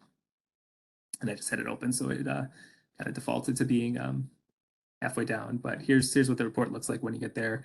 And the way this report is organized, that we have the main body of the text and have some figures that provide summaries of the results. So here's this type of enumeration area that I can talk about a little here. And then in the appendix of this report are where all the tables are with the actual numbers if you want those. So for type of enumeration area, that was split into self-response areas, which is where people were either mailed just an invitation saying, hey, go online and do this, or some people were mailed in different areas of the country were given a paper questionnaire at that time. But anyone who didn't respond, if you just got the invitation to go online, if you didn't respond after, I think it was about 2 or 3 weeks, we would have mailed you a paper questionnaire. So, anyone could have eventually got the paper questionnaire. And you can also call in. So there's many ways to respond. But self-response was, we're mailing things out to people. Yeah, previously this would have been called mail out, mail back, but because of the internet option, we did call it differently here because a lot of people weren't actually mailing things back. So that's one group, and then update leave and update enumerate. Again, and on the Census Bureau website in this report, there's actually the link to get there if you want to look at a map of the areas of the country that fell into these different operations, as well as kind of an estimate of like how big the population was in each one. You could do that. So you can see like for Texas or any, like I said, anywhere else, what the actual, which areas of the country fell into these different enumeration areas. But so for update leave and update enumerate, it's the second bar here. For neither of these areas, did we estimate a significant undercount or overcount? So that's what this middle section is showing, the net coverage area, excuse me, net coverage error. The red line is kind of the reference line of 0, and we show the margin of error, the 90% confidence interval. So where the confidence interval is black, that means it crosses the 0 line. So you have both overcounts and undercounts in there, and therefore we can't statistically say that there's a net undercount or overcount for either of these 2 type of enumeration area groupings. And then the report also shows, like I said, this figure shows the just the components of error, because again, those correct enumerations are the largest component, and they make up the largest part of the census count. So we don't show those in the figure here, but we show the erroneous enumerations due to duplication, which there appears to be, in the blue here, then erroneous enumerations for other reasons, and those whole person imputations in the gray. And on the right are the estimates of omissions.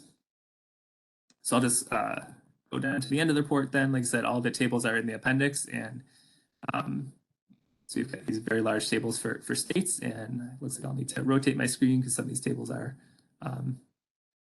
quite big, which I'm not as, where we go.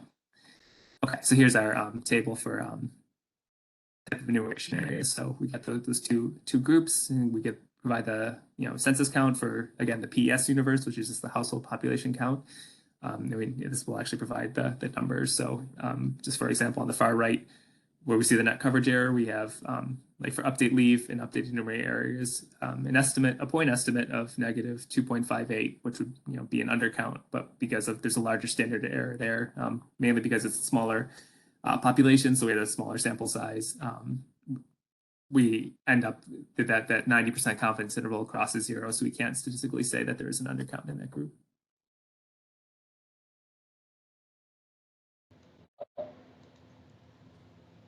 Thank you. Thank you so much for pointing out that information there and highlighting that in the report. So if we don't see any other questions. But I was just going to say, I think, thank you again, Scott. I think one of the things that I think post 2020 census I've become pretty acutely aware of is just the strong commitment of the Census Bureau to transparency and to really assessing the quality of the census. I don't think there's any legislation that requires the Census Bureau to produce the PES or demographic analysis, but it's something that the Census Bureau does. Scott, you and your colleagues have, it's a pretty significant undertaking that the Census Bureau has gone under to try to really assess where there may be quality issues in terms of the census count. And that's really important for our stakeholders, the people who are participating here in this conference in terms of understanding. I think probably nobody really ever expected the Census Bureau to be perfect.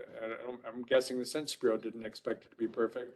And if they did, they probably wouldn't need to do a PES or demographic analysis. And so really, I think, the level of effort and the different kinds of tabulations and analyses that you all do is really, I think, quite commendable in terms of the work that you all have done.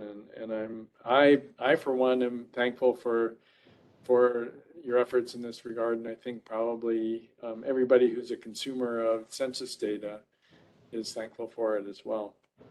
So again, thank you for taking the time to present to us and for all the work that you and your colleagues do, because it really is, it does make a difference for us here. Yeah, you're very welcome. Thank you for the opportunity. Okay. Yes, thanks again, Scott. Thanks for joining us. And thanks everyone for joining us. We're going to take a break right now and we'll resume at 3 o'clock. So please come back at 3 o'clock. Thank you.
All right, everyone.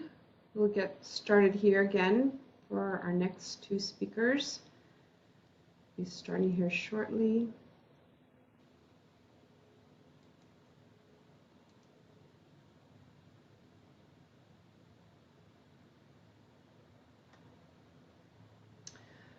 Very good. Well, thanks for coming back, everyone. We have two more presenters this afternoon. And at this time, I'm going to hand it over to my colleague, Dr. Helen Yu, to introduce our next speaker. Thank you, Monica. My name is Helen Yu. I'm a senior demographer at the Texas Demographic Center. Welcome back, everybody, from the break. So before the break, we had two presentations from the Census Bureau. And for the rest of the afternoon, we'll have two presenters from our own state. And first up, it's my honor to introduce Professor Stephen Craig from the University of Houston. He will present on forecasting population with urban economics, the Sam Houston model for Harris County. Professor Stephen Craig received his PhD from the University of Pennsylvania and is a full professor of economics at the University of Houston. His research expertise is state and local government behavior and urban economics. The small area model, or Sam Houston, is a long-run forecasting model with an emphasis on the location of population change. It has been developed over a couple of decades for the Houston metropolitan area. The current incarnation is being developed for the Harris-Galveston subsidence district. So I was introduced to Professor Craig by our friends at the Texas Water Development Board. I had the opportunity to attend a couple of presentations, and I felt it was they were very informative and provided a very different angle from how we usually do our population projections. So I really hope the audience today, especially those who are interested in local, regional, small area projections, will find the presentation insightful and informative. So Professor Craig, the floor is yours. Thank you very much, Helen. Can you all see the screen? Are the slides sharing? Yes. Okay, great. That was a very nice introduction. Thank you very much. We don't usually get such high-class stuff, at least in economics where I live. So I want to talk about the Sam Houston model. As Helen said, it's a small area model for Houston. And our goal was to develop population forecasts across the metropolitan area out to the year 2100, which is sort of far. But I'm mainly going to talk to you today about the model and how we use urban economics to understand really the distribution of the population across the area. And the structure of the model is going to be focused on employment, and I'm going to spend some time talking about employment today. And this is particularly appropriate, I think, for Houston. I have only done cursory work on other cities, but we're all here in Houston mainly because of work, not because of our gorgeous weather or beautiful mountains or like that. So having an employment-based model seems appropriate for us. So I'm going to mainly, our model is built based on census geography.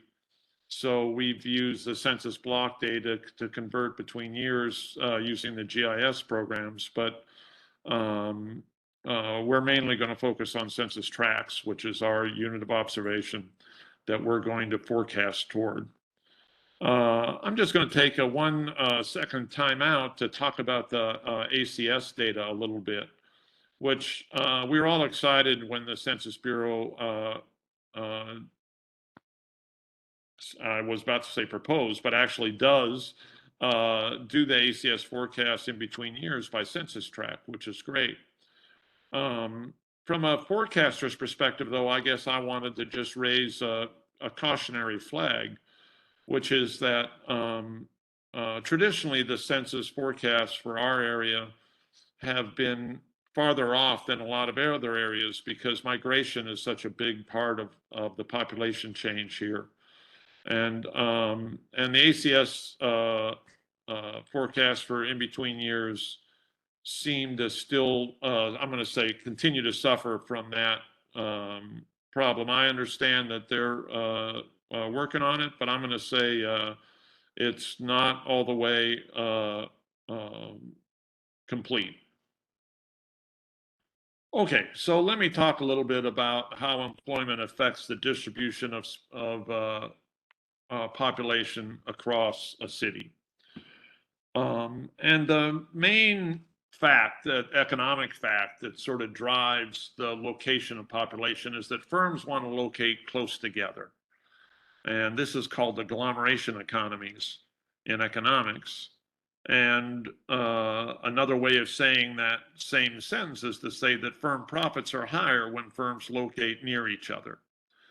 And there's active research into what are the elements that contribute to agglomeration economies. You know, some of the candidates that have some research support are access to employees, access to customers, which could include other firms, as well as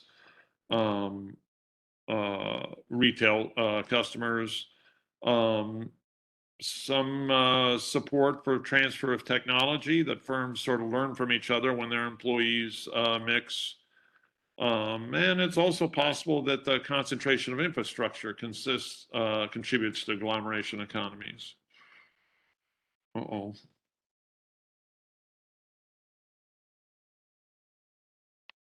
Oh, okay.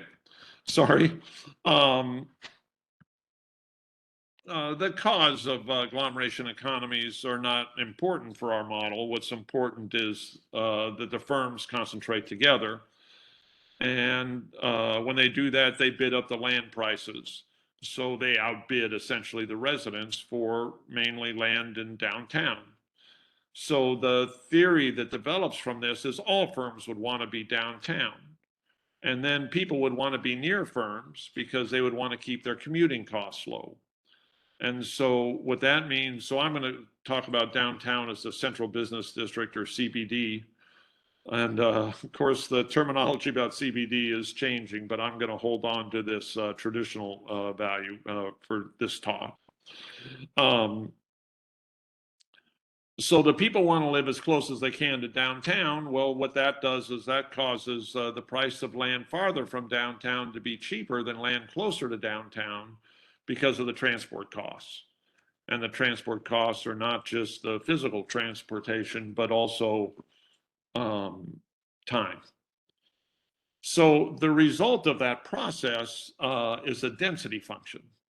And what a density function does is describes the relationship between distance to the CBD and population density. And so here's a graph that sort of shows that. So on the left-hand side is would be people per land area. So whether it's square miles or acres is unimportant. And then on the bottom axis is distance from downtown. So the axis is downtown itself. And this is from 2010, but the red line shows the fitted values of a regression. So a statistical process to describe that process. And you can see that it's a downward sloping line. That's what's important here, which the basic idea underlying this is that densities are lower when land is cheaper.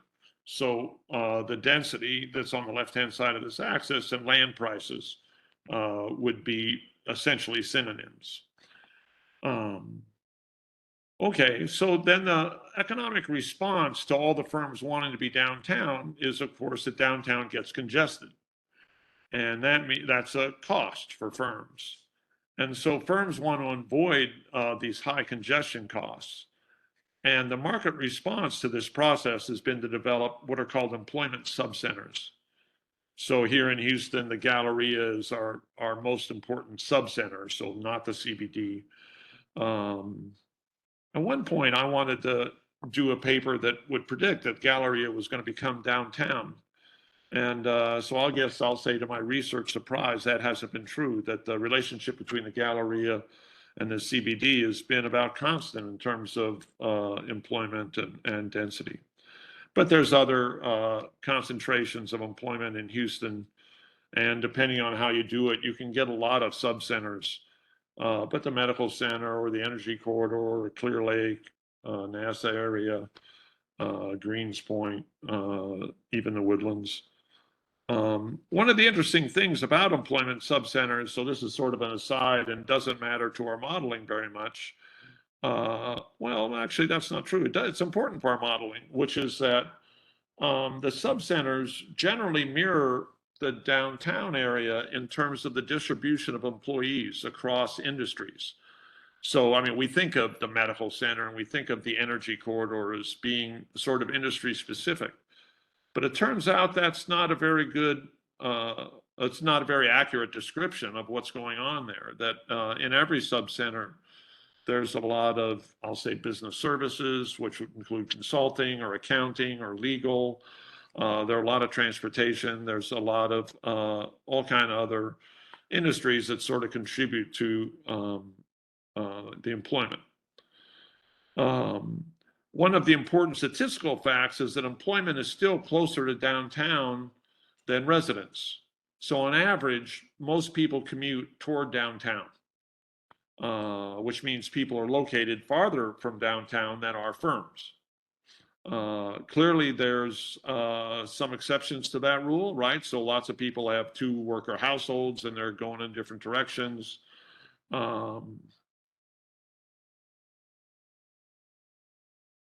And there can be other personal things going on. So one way that we statistically summarize this multi-centric version of the city. So in other words, there are subcenters that are employment concentrations. And just like for the CBD, residents want to be near employment subcenters. So the result is we re-estimate the density function with a regression called the cubic spline, which basically tries to generalize how people are organized around the city. And so here's the picture of the density function. Again, this is from 2010, but this is for population. So again, the left-hand side is the population density per land area, and the bottom axis is distance from downtown. So this picture is showing that close to downtown has very high residential densities, and farther from downtown has lower densities. But you can see that there's a dip and then a rise and a dip and another rise. And so the dips are really where all the firms are, right? They crowd out the residents, and residents want to be near the subcenters, but they're pushed away. And if you're really following sort of this story, you'll realize that there's way more than one point that's at a certain, say, 15-mile distance from downtown. And so you could think of each of these points in the density function as sort of a concentric circle around the CBD.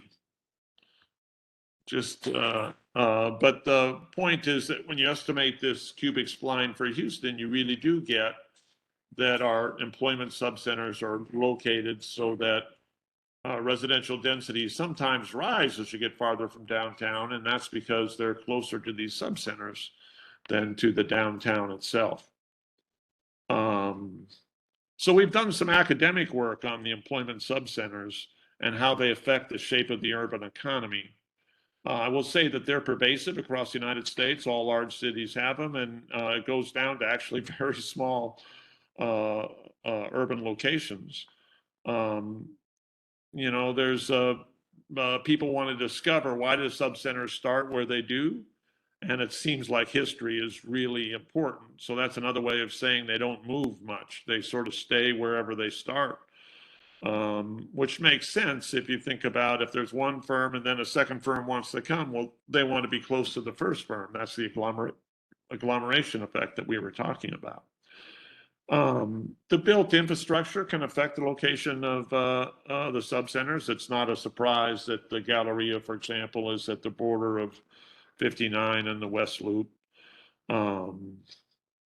And of course, that is where the subcenter is located is also going to say something about where the people are. And so, you know, I've written a anecdote here about if there's a 2-person household, one person works downtown, one person works in the Galleria. In between those two subcenters will be more valuable to that person than either farther west or farther south. Which is part of the complication that employment subcenters give to just sort of the economics of cities. But it also gives you a clue about how to think about them in the sense that if the subcenters are on the west side of town, then more people will be on the west side of the town than the east side, for example. And the same about comparing the north to the south of the city. So since I'm talking about employment subcenters, I have to talk just a little bit about sort of academic caveats.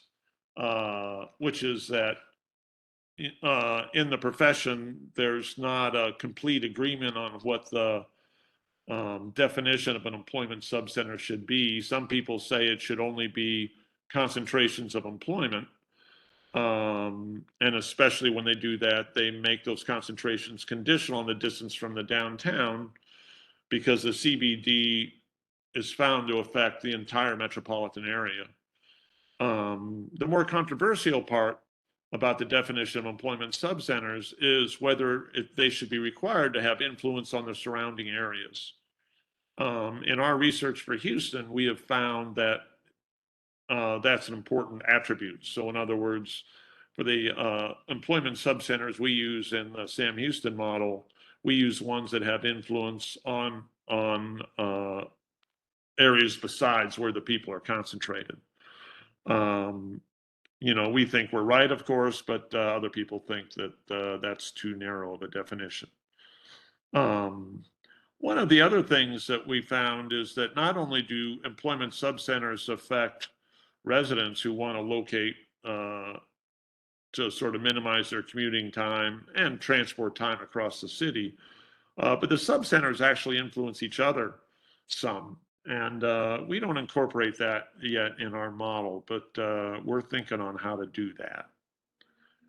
Okay, so then to actually build a forecast, the reason I'm talking about density functions is because that's where our forecasts start. So the idea is that over time, the density functions for a city change. And in one that's growing like ours, what that is essentially the density functions flatten over time. So that whether downtown grows or not in terms of number of residences, the people that want to live close to downtown, there's a limited amount of land, and they bid up the prices, so it's expensive. And so a lot of the new growth occurs farther away. Here in Houston, it's a little unusual that we subsidize residential density downtown, but the city government is continuing that program of paying people to live downtown. But we find that doesn't affect the overall shape of the city. But, you know, the close-in areas are going to develop, I say, by infill and redevelopment. You have to tear down some stuff to build new things. Whereas in the outlying area, not only is land cheaper, but you might not necessarily need to do demolition and like that.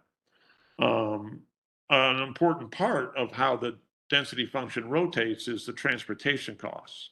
So the underlying assumption is that transportation is getting cheaper as we improve our highways and transportation network, but that actually is it doesn't have to work that way, I guess, and but so far that's been true. So we've estimated the density function in Houston going all the way back to 1970, and we statistically estimate how much those density functions rotate over time. So this process has actually allowed the Sam Houston model to be more accurate than other attempts to sort of locate where in the city people are going to live. And I was telling the story about the ACS that our model was outperforming the sort of vital statistics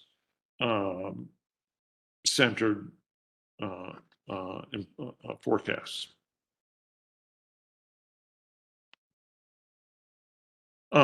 the statistical forecasts that we develop, so we call them the statistical forecasts, the ones that come from the density function. But of course, history matters.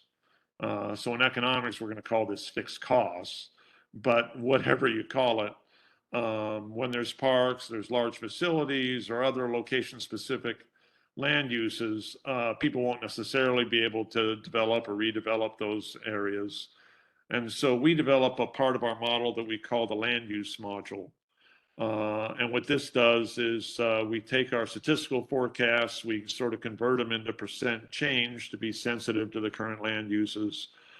And then we sort of calculate what the capacity is of each census tract. So the capacity of census tracts depends on what land is vacant or in agricultural uses, but also, and when I say vacant, I don't mean parks, right? I really mean undeveloped. And so then we look at sort of allow history to manipulate our statistical forecasts, and then we allow the capacity to further manipulate our statistical forecasts. So we use we allow maximum densities in areas based on their distance from downtown and on their sort of projection ray based on the subcenter location, so that to define what the capacity is. And then of course some of the census tracts would be forecast to grow past their capacity. So we're not going to allow that to happen. And so what that means is there's extra people, and this is true for employment as well. So we have to find alternative locations in our model for these extra people. Well, this is where the economics is important for how we do that. Because what we do is we require that people be in a relatively narrow band in terms of distance from the downtown area, because that means that the prices of the land are relatively similar. So for example, we find that the central business district is important everywhere in the city. That also is true about the Galleria. Or I shouldn't have said true, it's almost true about the Galleria. The Galleria affects the whole city except for the east side, which is sort of our industrial side. Other subcenters have smaller areas of influence. So I guess, as I was trying to say, we use the subcenters to sort of say what's the range of the radii that these overcapacity people will end up having to locate. Okay, the other thing to think about, so that process turns out to be, we're using the process I just described out to the year 2050. And what that process does is assumes the basic economic structure of the city stays about constant. And just for example, from 1970 till now, our statistical work suggests that the basic structure of the city's economy is well modeled by assuming that it's about constant. But then you have to ask yourself, the question is, will the city economic structure be constant over the entire century? And so our answer is no. And so our statistical work on the overall county forecast suggests that the peak employment in the energy industry, which is our main economic driver, is going to be in the late 2040s. So precisely 2048, but that's sort of a statistical artifact. But I'll just say that in the year of about 2050 will be as our largest energy employment. And that our employment in the petroleum industry comes from two sources. One is exploration and the other is transportation, so piping and like that. And so this is just part of the world, is that we think petroleum industry is going to fall. It is going to fall for sure, and our estimates say that about 2050 is when to say it. To sort of support that, one of the interesting things is that transportation demand is going to fall, and I'll explain about that in a minute. And Houston is not the energy capital of the world. We are the petroleum energy capital of the world, so or hydrocarbon energy capital of the world. Oil and natural gas are what drives our economy. We don't make batteries, nor do we make solar cells or hydrogen cells yet. Then the third attribute that matters is that the sea levels are going to rise. And both the polar ice caps are melting.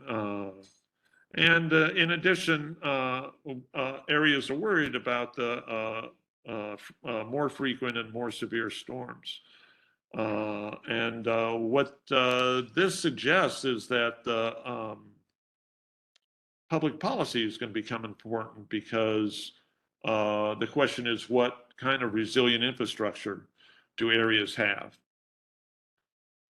So I've talked a little bit about why we think the petroleum industry is going to be a smaller part of our economy. And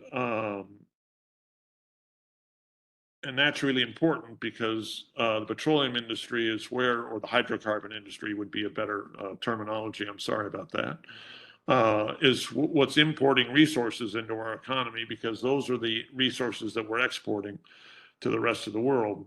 Our east side has a huge amount of manufacturing, and they're making primarily drilling equipment, pipe, and other tools.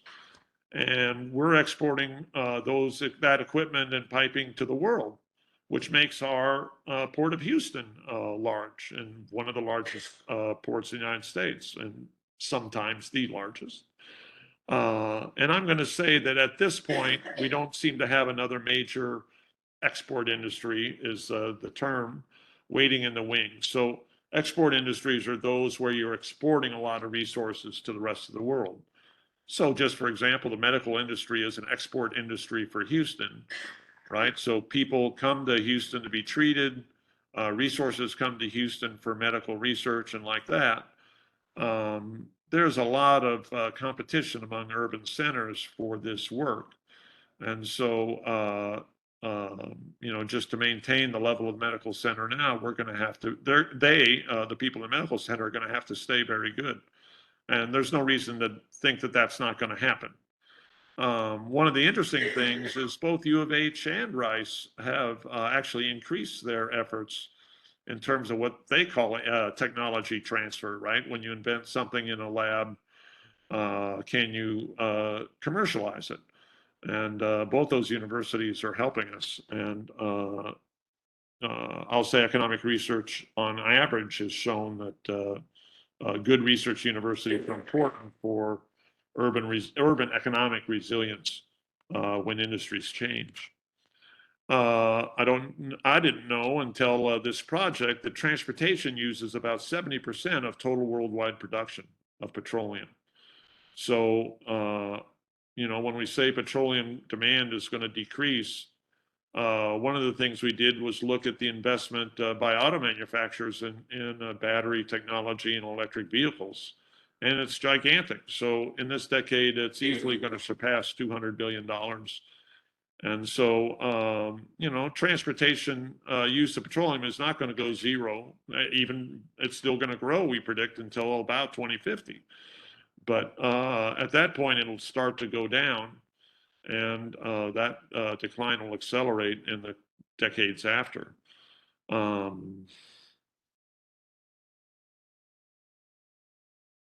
The last part about the long-run effects of climate change are infrastructure for our Houston metropolitan area in terms of just making ourselves more resilient. And so,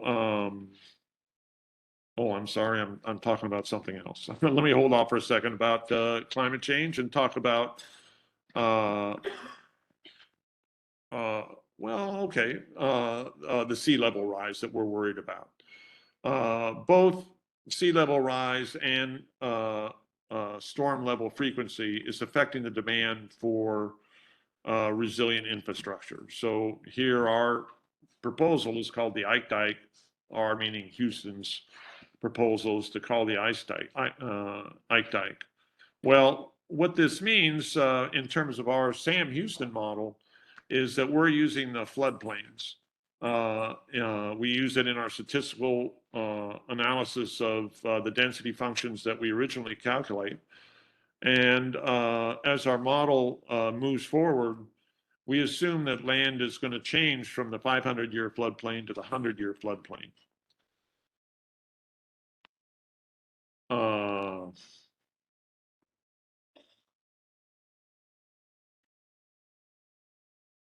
Okay, and then what that's going to do is suppress population in the 100-year floodplains. Interestingly, in our statistical work, the 500-year floodplains are a positive effect on population. And we think that reflects just the relative standing, right? The 100-year floodplains are for sure have a higher probability of flooding. The 500-year floodplains are not in 100-year floodplains, so they look better in comparison. And much of Houston is in a floodplain, right? We are a flat, featureless plain. When you add that to the drop in petroleum demand, that suggests that we face, at least I'm going to say, a potential economic decline. It might not happen depending on how fast alternative industries survive, but it might happen.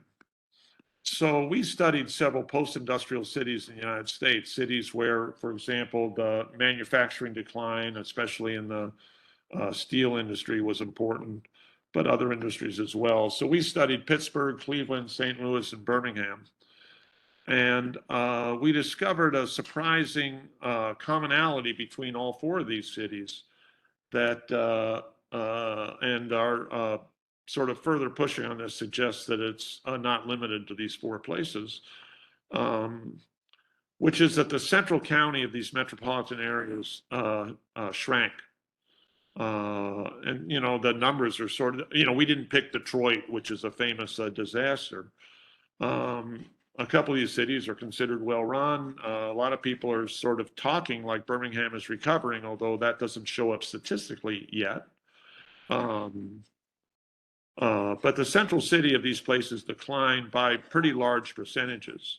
Surprisingly, though, the suburbs in all these places continue to grow. So one of the things that suggests to us is that clearly the cities and the suburbs are in the same economy. People commute between them, firms can move around between them or start anywhere in that area.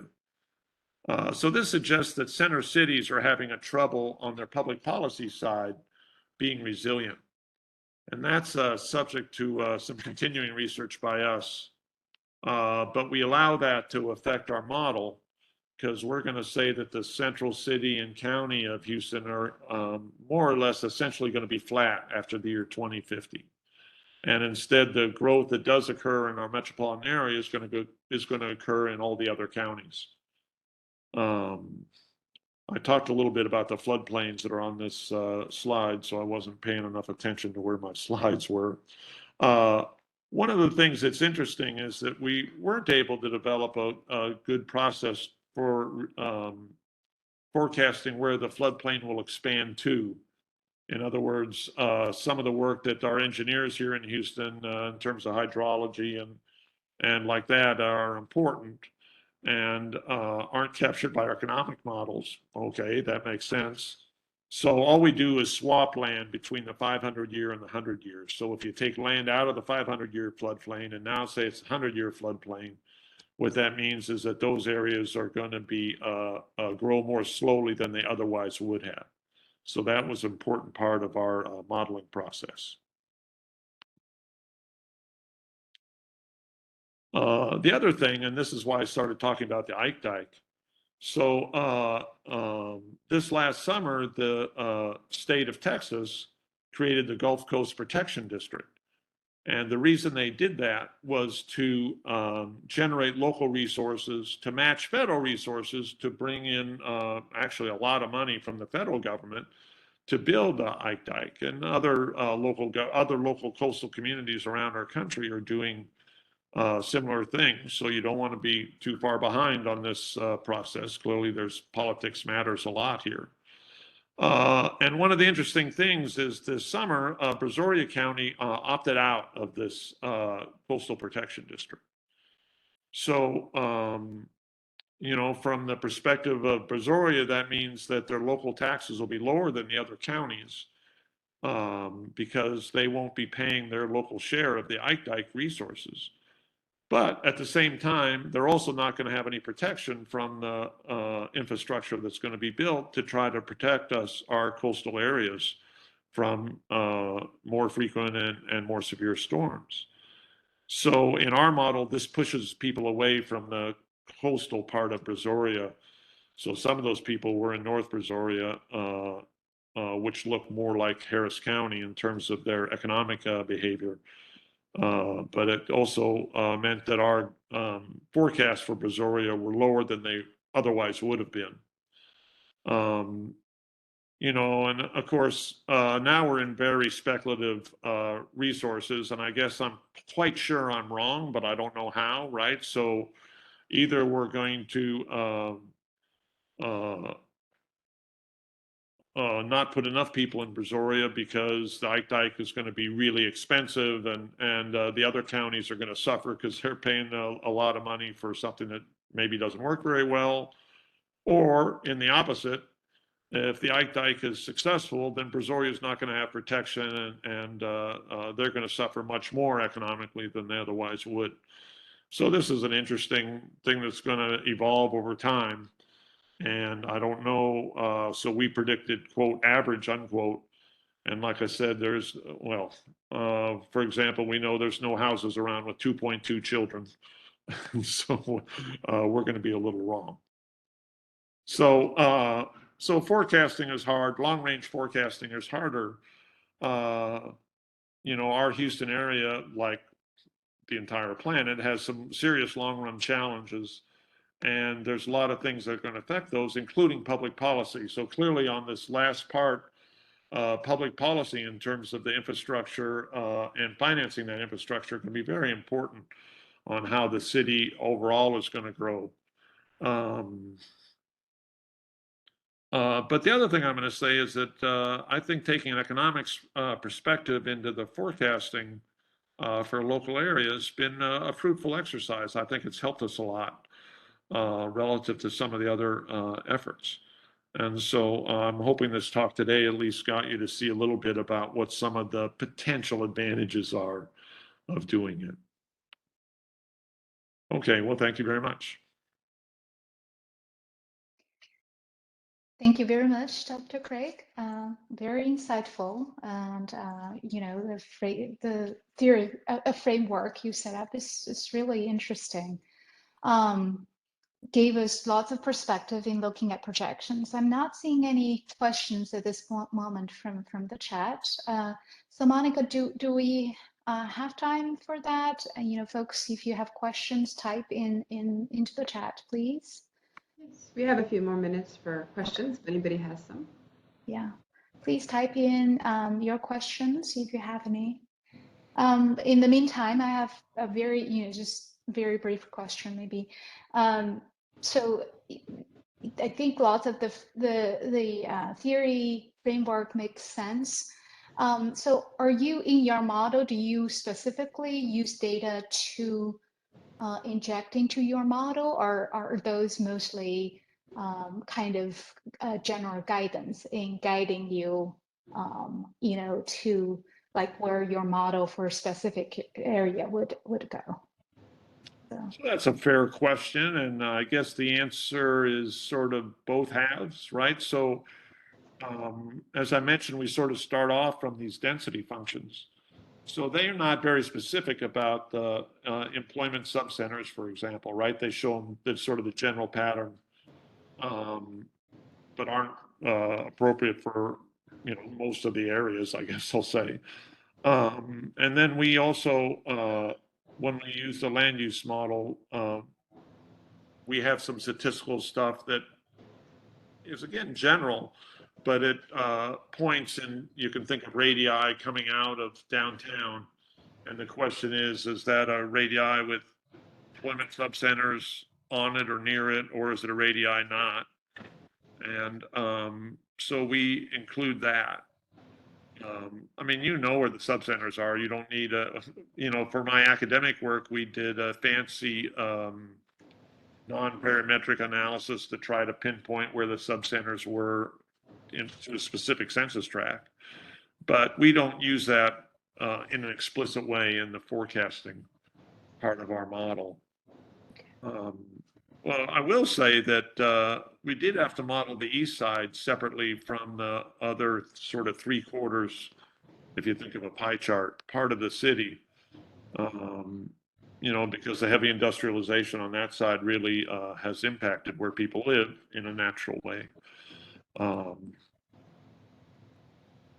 So it's, you know, it's a good question. We've worked on and off about trying to incorporate the subcenters more explicitly. But you can make the model way more complicated than you have data, right? There's not that many census tracts, so it hasn't worked yet.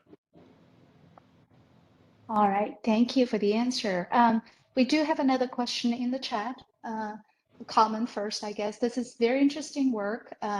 In thinking about efforts to set aside land for parks or keep people out of flood plains, can these models be adapted to show how adding these kind of land use constraints in one area can affect the spillover of population and land values elsewhere due to increased nearby demand? Yeah, so that's a great question. We do, you know, clearly how much development currently exists is important in our model. So the second half of it, the land use model, takes that into account. So we don't estimate the spillover of, I mean, you know, sort of the Addicks Reservoir got itself famous in the last hurricane. And so, you know, it would be easy from an economic perspective to say too many people lived in that area. So we don't, if the people move out of the Addicks Reservoir area, let's just say, where would they go?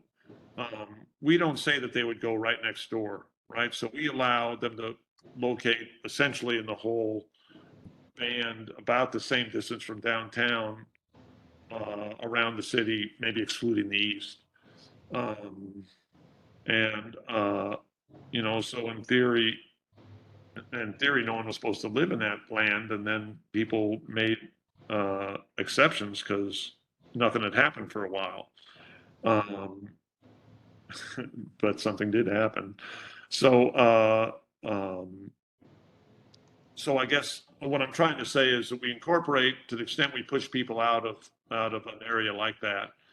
But we don't necessarily push them right next door. So when you're talking about the spillovers, I mean, for example, you know, should you live out 290 or out 59? I should say 69 now.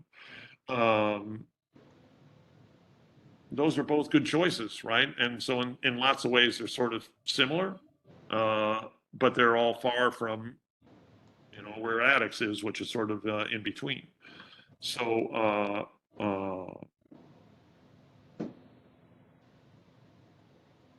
I guess that's our answer to that question.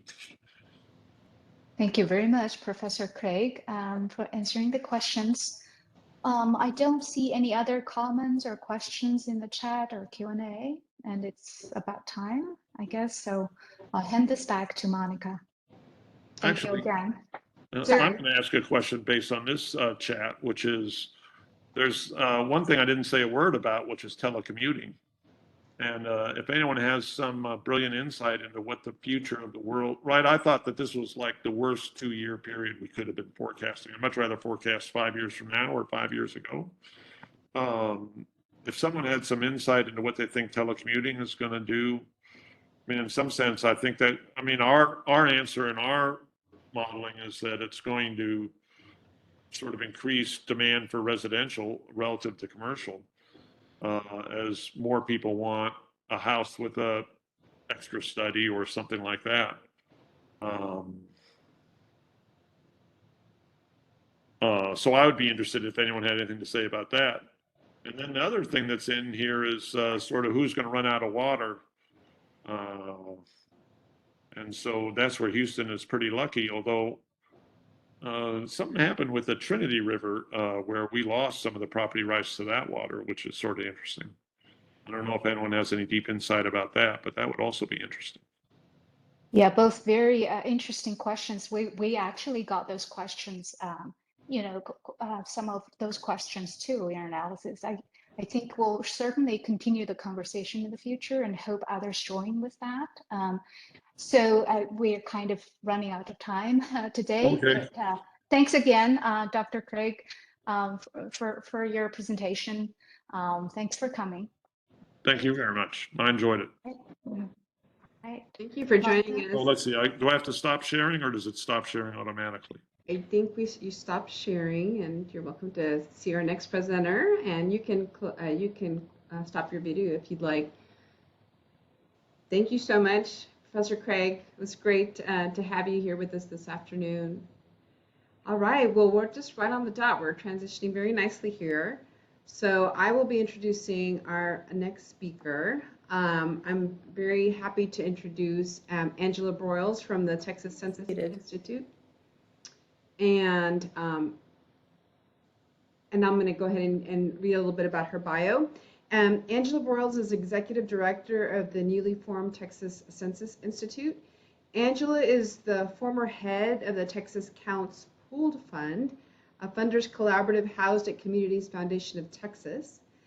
Through her leadership and partnership with a cross-sector committee of stakeholders, Angela was responsible for raising and distributing $1.9 million across Texas to support education and activation efforts for the 2020 census in the most hard-to-count communities.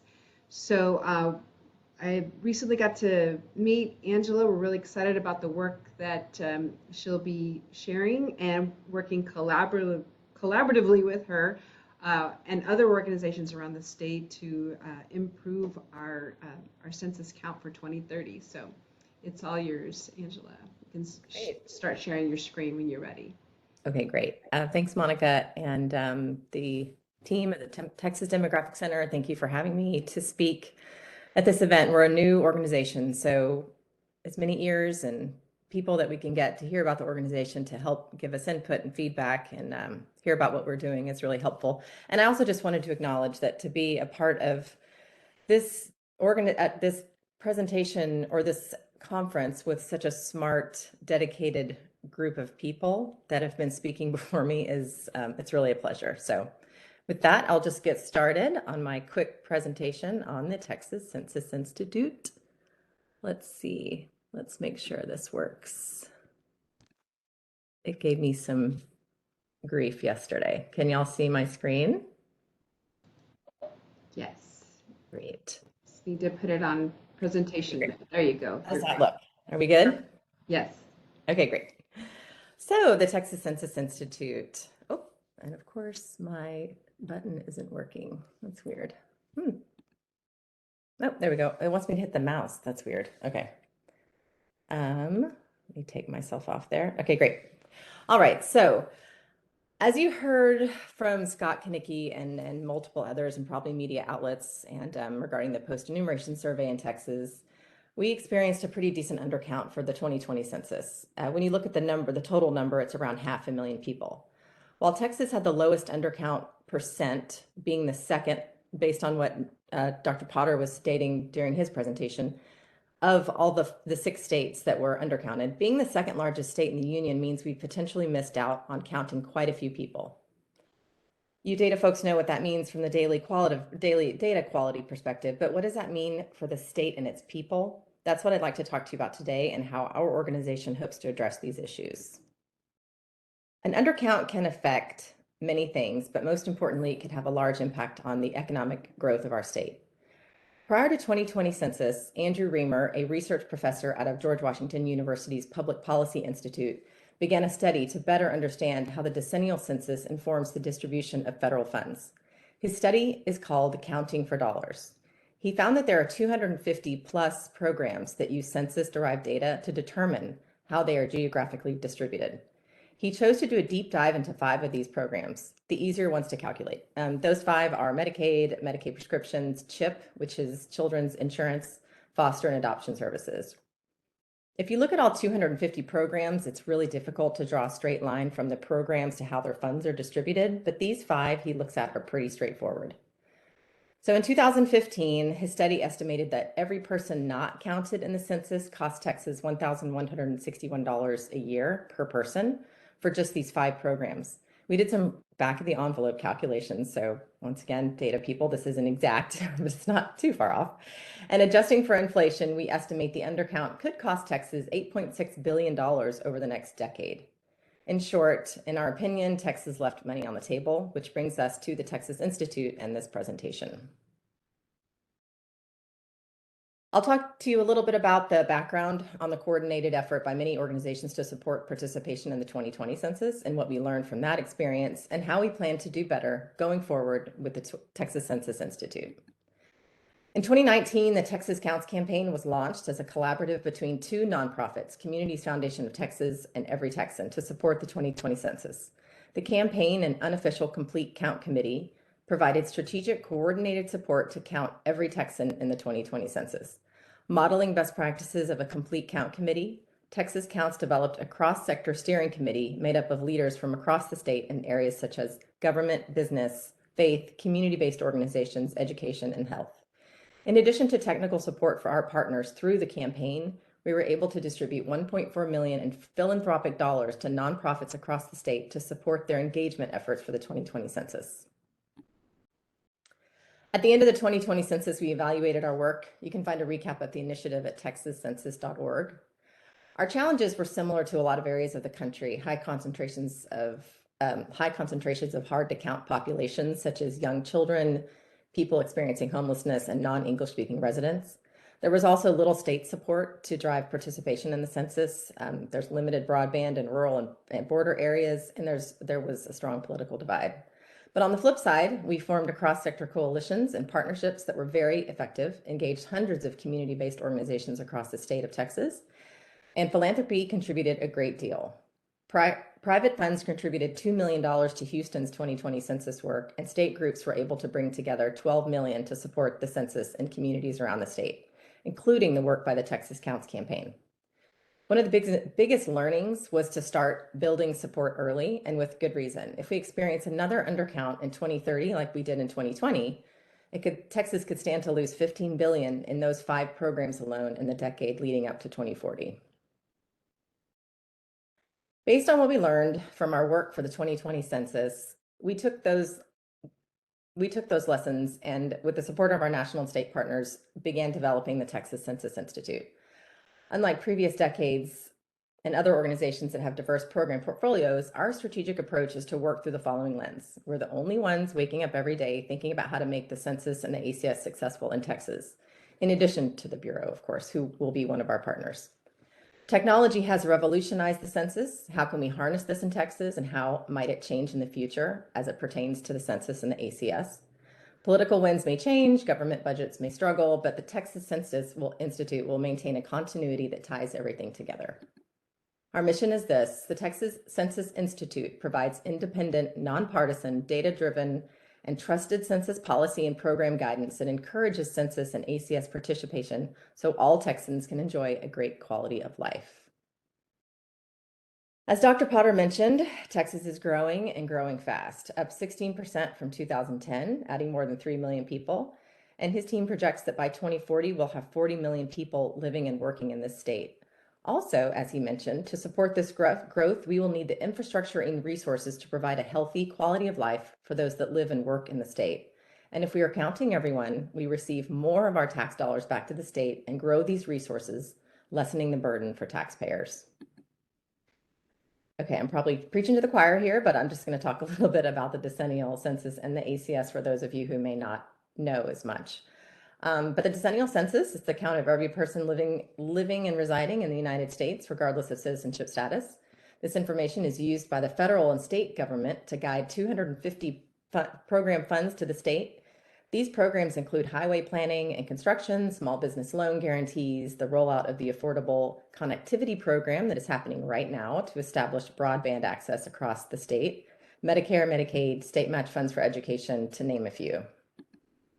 And the American Community Survey, the ACS. The annual survey managed by the Bureau, the Census Bureau, is sent to a randomized segment of the US population to gather detailed demographic information such as information such as income, employment, educational attainment, disability, work, commutes, housing characteristics and conditions, and much, much more. All this rich demographic information is then used by the business, government, nonprofit foundations, and researchers to learn who Americans are and how they live. Some examples of how both are used together. Businesses and stores base their expansion and employment plans on population growth and demographic information from both the census and the ACS. Long-range transportation and public transportation plans are based on population growth and commuting details, emergency response, hospitals, police budgets, and community development, eligibility for community block grants, development of new schools, improving zoning policies, and urban renewal programs are all based on this data. The land use model Stephen Craig just spoke about that his team is working on in Houston all use accurate ACS data. In short, all sectors of public life use accurate, consistent census data to make sound policy decisions, fairly allocate resources, make wise investments, and evaluate programs to drive a healthier economy, communities, and families. How do we make sure we have accurate census data? Self-response and participation. The more we participate, the less likely there will be an undercount and inaccurate data. Unfortunately, we are seeing some negative response trends, and if they continue, could begin to affect the ability of the state to support the growing populations. If you look at the last decade, the census and the ACS have declined in participation. We see lower self-response rates in the decennial census from 2010 to 2020, 64.4% to 62.8%. And the undercount is statistically different, as Dr. Potter mentioned, increasing from 0.97% to 1.92%. This could be from many factors. It could be from COVID, it could be political discourse, or lack of information and confusion. We don't have all the information we need at this point to understand this negative response trend, but we want to do whatever we can to turn it around. So this is an interesting graph. It shows the response rates for the American Community Survey in Texas. You can see a steady decline really starting around 2014, which is predating COVID. And granted, that 63.7% is really most like it's an outlier because of COVID. The Bureau is already saying that 2021 is looking better. But you can see that in 2019, the response rates were 82.7, which is really lower than it's ever been in Texas since they started the ACS, the American Community Survey. And also this decline is mirrored across the US. It's not just Texas. Okay, so this is interesting too. Another correlation that we see between the ACS response rates and the decennial census. The states with higher ACS response rates usually had an equally high decennial census self-response rates. They appear to be mutually beneficial. And so we plan to support both with our initiative. The image on the left shows you the 2020 decennial response rates, and the one on the right is the 2019 self-response rates. So other than Montana and Wyoming, you can see lower response rates in Texas and some of the southern states. And then as you go north, generally they go up. So to tackle these challenges, we are now in the process of strategic planning and coalition building to build the relationships and the plans to successfully execute our mission. We look to develop a plan that will focus on 3 pillars: data and research, advocacy, and regional partnerships. So the data and research, in coordination with state and research institutes, a lot of the folks that you heard from today, we plan to take a deep dive into the Texas Census data and how the data informs our resources. We want to understand how the census data can support our economy, infrastructure, water supplies, schools, healthcare systems, at-risk populations, etc. Advocacy, we support policy that ensures data accuracy in the census, informing legislators and policymakers about the importance of the census and educating them in the many ways that census data impacts Texas. And regional partnerships. So I'll dive into the regional partnerships in a little more detail. So what we plan to do is work with partners in each economic region of the state to support capacity building in those areas. Texas is large, and each region is like its own country, as everyone knows. Our regional partners will know the landscape, how to connect with folks on the ground to drive awareness and participation in all things census. Our job will be to provide them with the data and resources they need to be successful. In a nutshell, Texas Census will be a permanent complete count committee building continuity around the importance of the census across the regional, ideological, and political spectrum. And finally, we are all Texans. So we plan to focus our messaging and ideas around things that are important to Texans, which are economy and business, our quality of life, remaining the best place to live and work for decades to come, and recouping the funds that Texans send to DC, receiving our fair share of resources. I'm almost done. As I said before, Texas Census Institute is new. And while we are building from the work we did in 2020, we are taking a new approach in an effort to achieve that broad base of support, especially with leadership and lawmakers. So our immediate plans for our work here in Texas are reestablishing our networks we built during the 2020 census and adding new ones, conducting data analysis and participation with leading research universities, state and national research partners that will demonstrate the impact of the census data on the economy and its resources, and developing our implementation strategy, which consists of piloting our efforts in one region of the state. The state, it's really too big to do all at once. So in the coming months, we'll identify the starting place, dig into the data and the market analysis, and then chart our best path forward.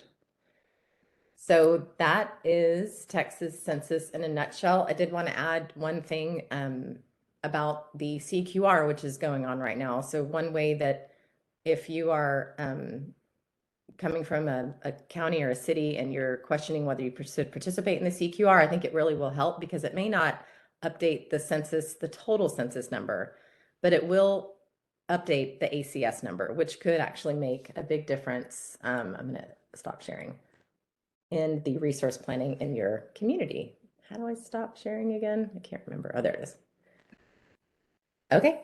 So that's it, the Texas Census Institute. Thank you so much for having me, Monica. And I'm happy to connect with anyone after this to talk more about what we're doing, get some feedback, share ideas, anything anyone would like. So thanks again. Thank you so much, Angela. We actually have a question from someone you may know, Dr. Lila Valencia. Oh, hi, Lila. So her question was, so excited for this initiative. Is there a website for Texas Census Institute, and how do we learn more about your work? Not yet. Literally, hopefully next week it will start its production. So it's in the making. Thank you for asking. It's yeah, we're still working on that, but we really, it's I think as of next week we start to build it. So, and it'll be simple to start, Lila. So it'll be quick, but we should connect after this. I'd love to tell you more about it. Lila was a huge help on the 2020 census, so she's definitely a census champion. Absolutely, yes. If anybody has more questions, we have a few more minutes. You can post them in the chat or the Q&A, and either I or my colleagues will be happy to read them. I do have a question for you too, Angela. Have you, in your networking and research, have you come across an organization like what you're creating here in other states, and that you're trying to kind of model after, or is this kind of something new at a statewide level? Yeah, there are pieces of it, not necessarily the whole thing. So we have there's an organization out of California called Census Legacies, and they're putting more emphasis on supporting the ACS in the census. But right now it's more national. So they're wanting to really connect people that want to support the ACS so that we can do a lot of information sharing. So that's been a good resource. Minnesota has Minnesotans for the ACS, and they've been working for the last decade and have had a lot of success working with legislators and really communicating the value of the American Community Survey so that everyone in the state always supports additional funding for the ACS and whatever it is that's needed, and really get the voice out. So we're able to lean on them for some best practices with the ACS. And then Florida, interestingly enough, it's called the Florida Tax Watch. They have started an organization to support participation in the American Community Survey from a fiscal responsibility perspective. So they're looking at it from the business, for the business community, how inaccurate data from non-participation is actually not fiscally responsible for the state. So we're kind of leaning on all the different ones to look at, this is for business, this is for government and legislator.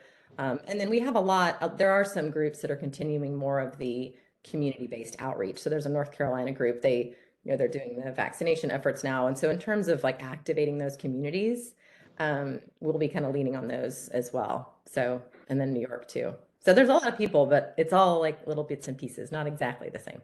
Oh, that's good. So. We do have a question, another question in the Q&A from Andrew. How do you think the lack of state level support or involvement in the 2020 census contributed to our estimated undercount? Yeah, it's hard to say. Yeah, it's hard to say. Some people, I think, just were afraid of the privacy components. Some people, citizenship, it's hard to say if the state support would have really made a difference. But just in case, we'd like to think that by next time around, we can get that support so we can have more of a unified effort. Absolutely. Mm-hmm. Any other questions? I'm not seeing any in our chat or Q&A. Well, thanks so much, Angela, for joining us and for highlighting your good work. We look forward to, here at the Texas Demographic Center, we look forward to working collaboratively with you and other local governmental units around the state to improve our participation in ACS and the 2030 census. So, I know. all right. Great. Thank you so much, Monica. All right. Well, that concludes our presentation for all our presentations for the day. I do want to thank everybody for joining us. We hope that you found the content and the information useful and helpful. Please join us again tomorrow starting at 1 p.m. When we will feature Vic Farinelli from the Texas Department of Health Services, who will discuss mortality and natality data in Texas. Caitlin Wong from Every Texan, who will share their great data tool for the Texas Kids Count Project.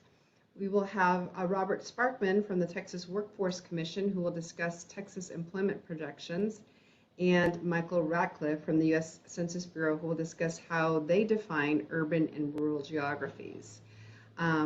So thank you, everyone. Have a nice evening.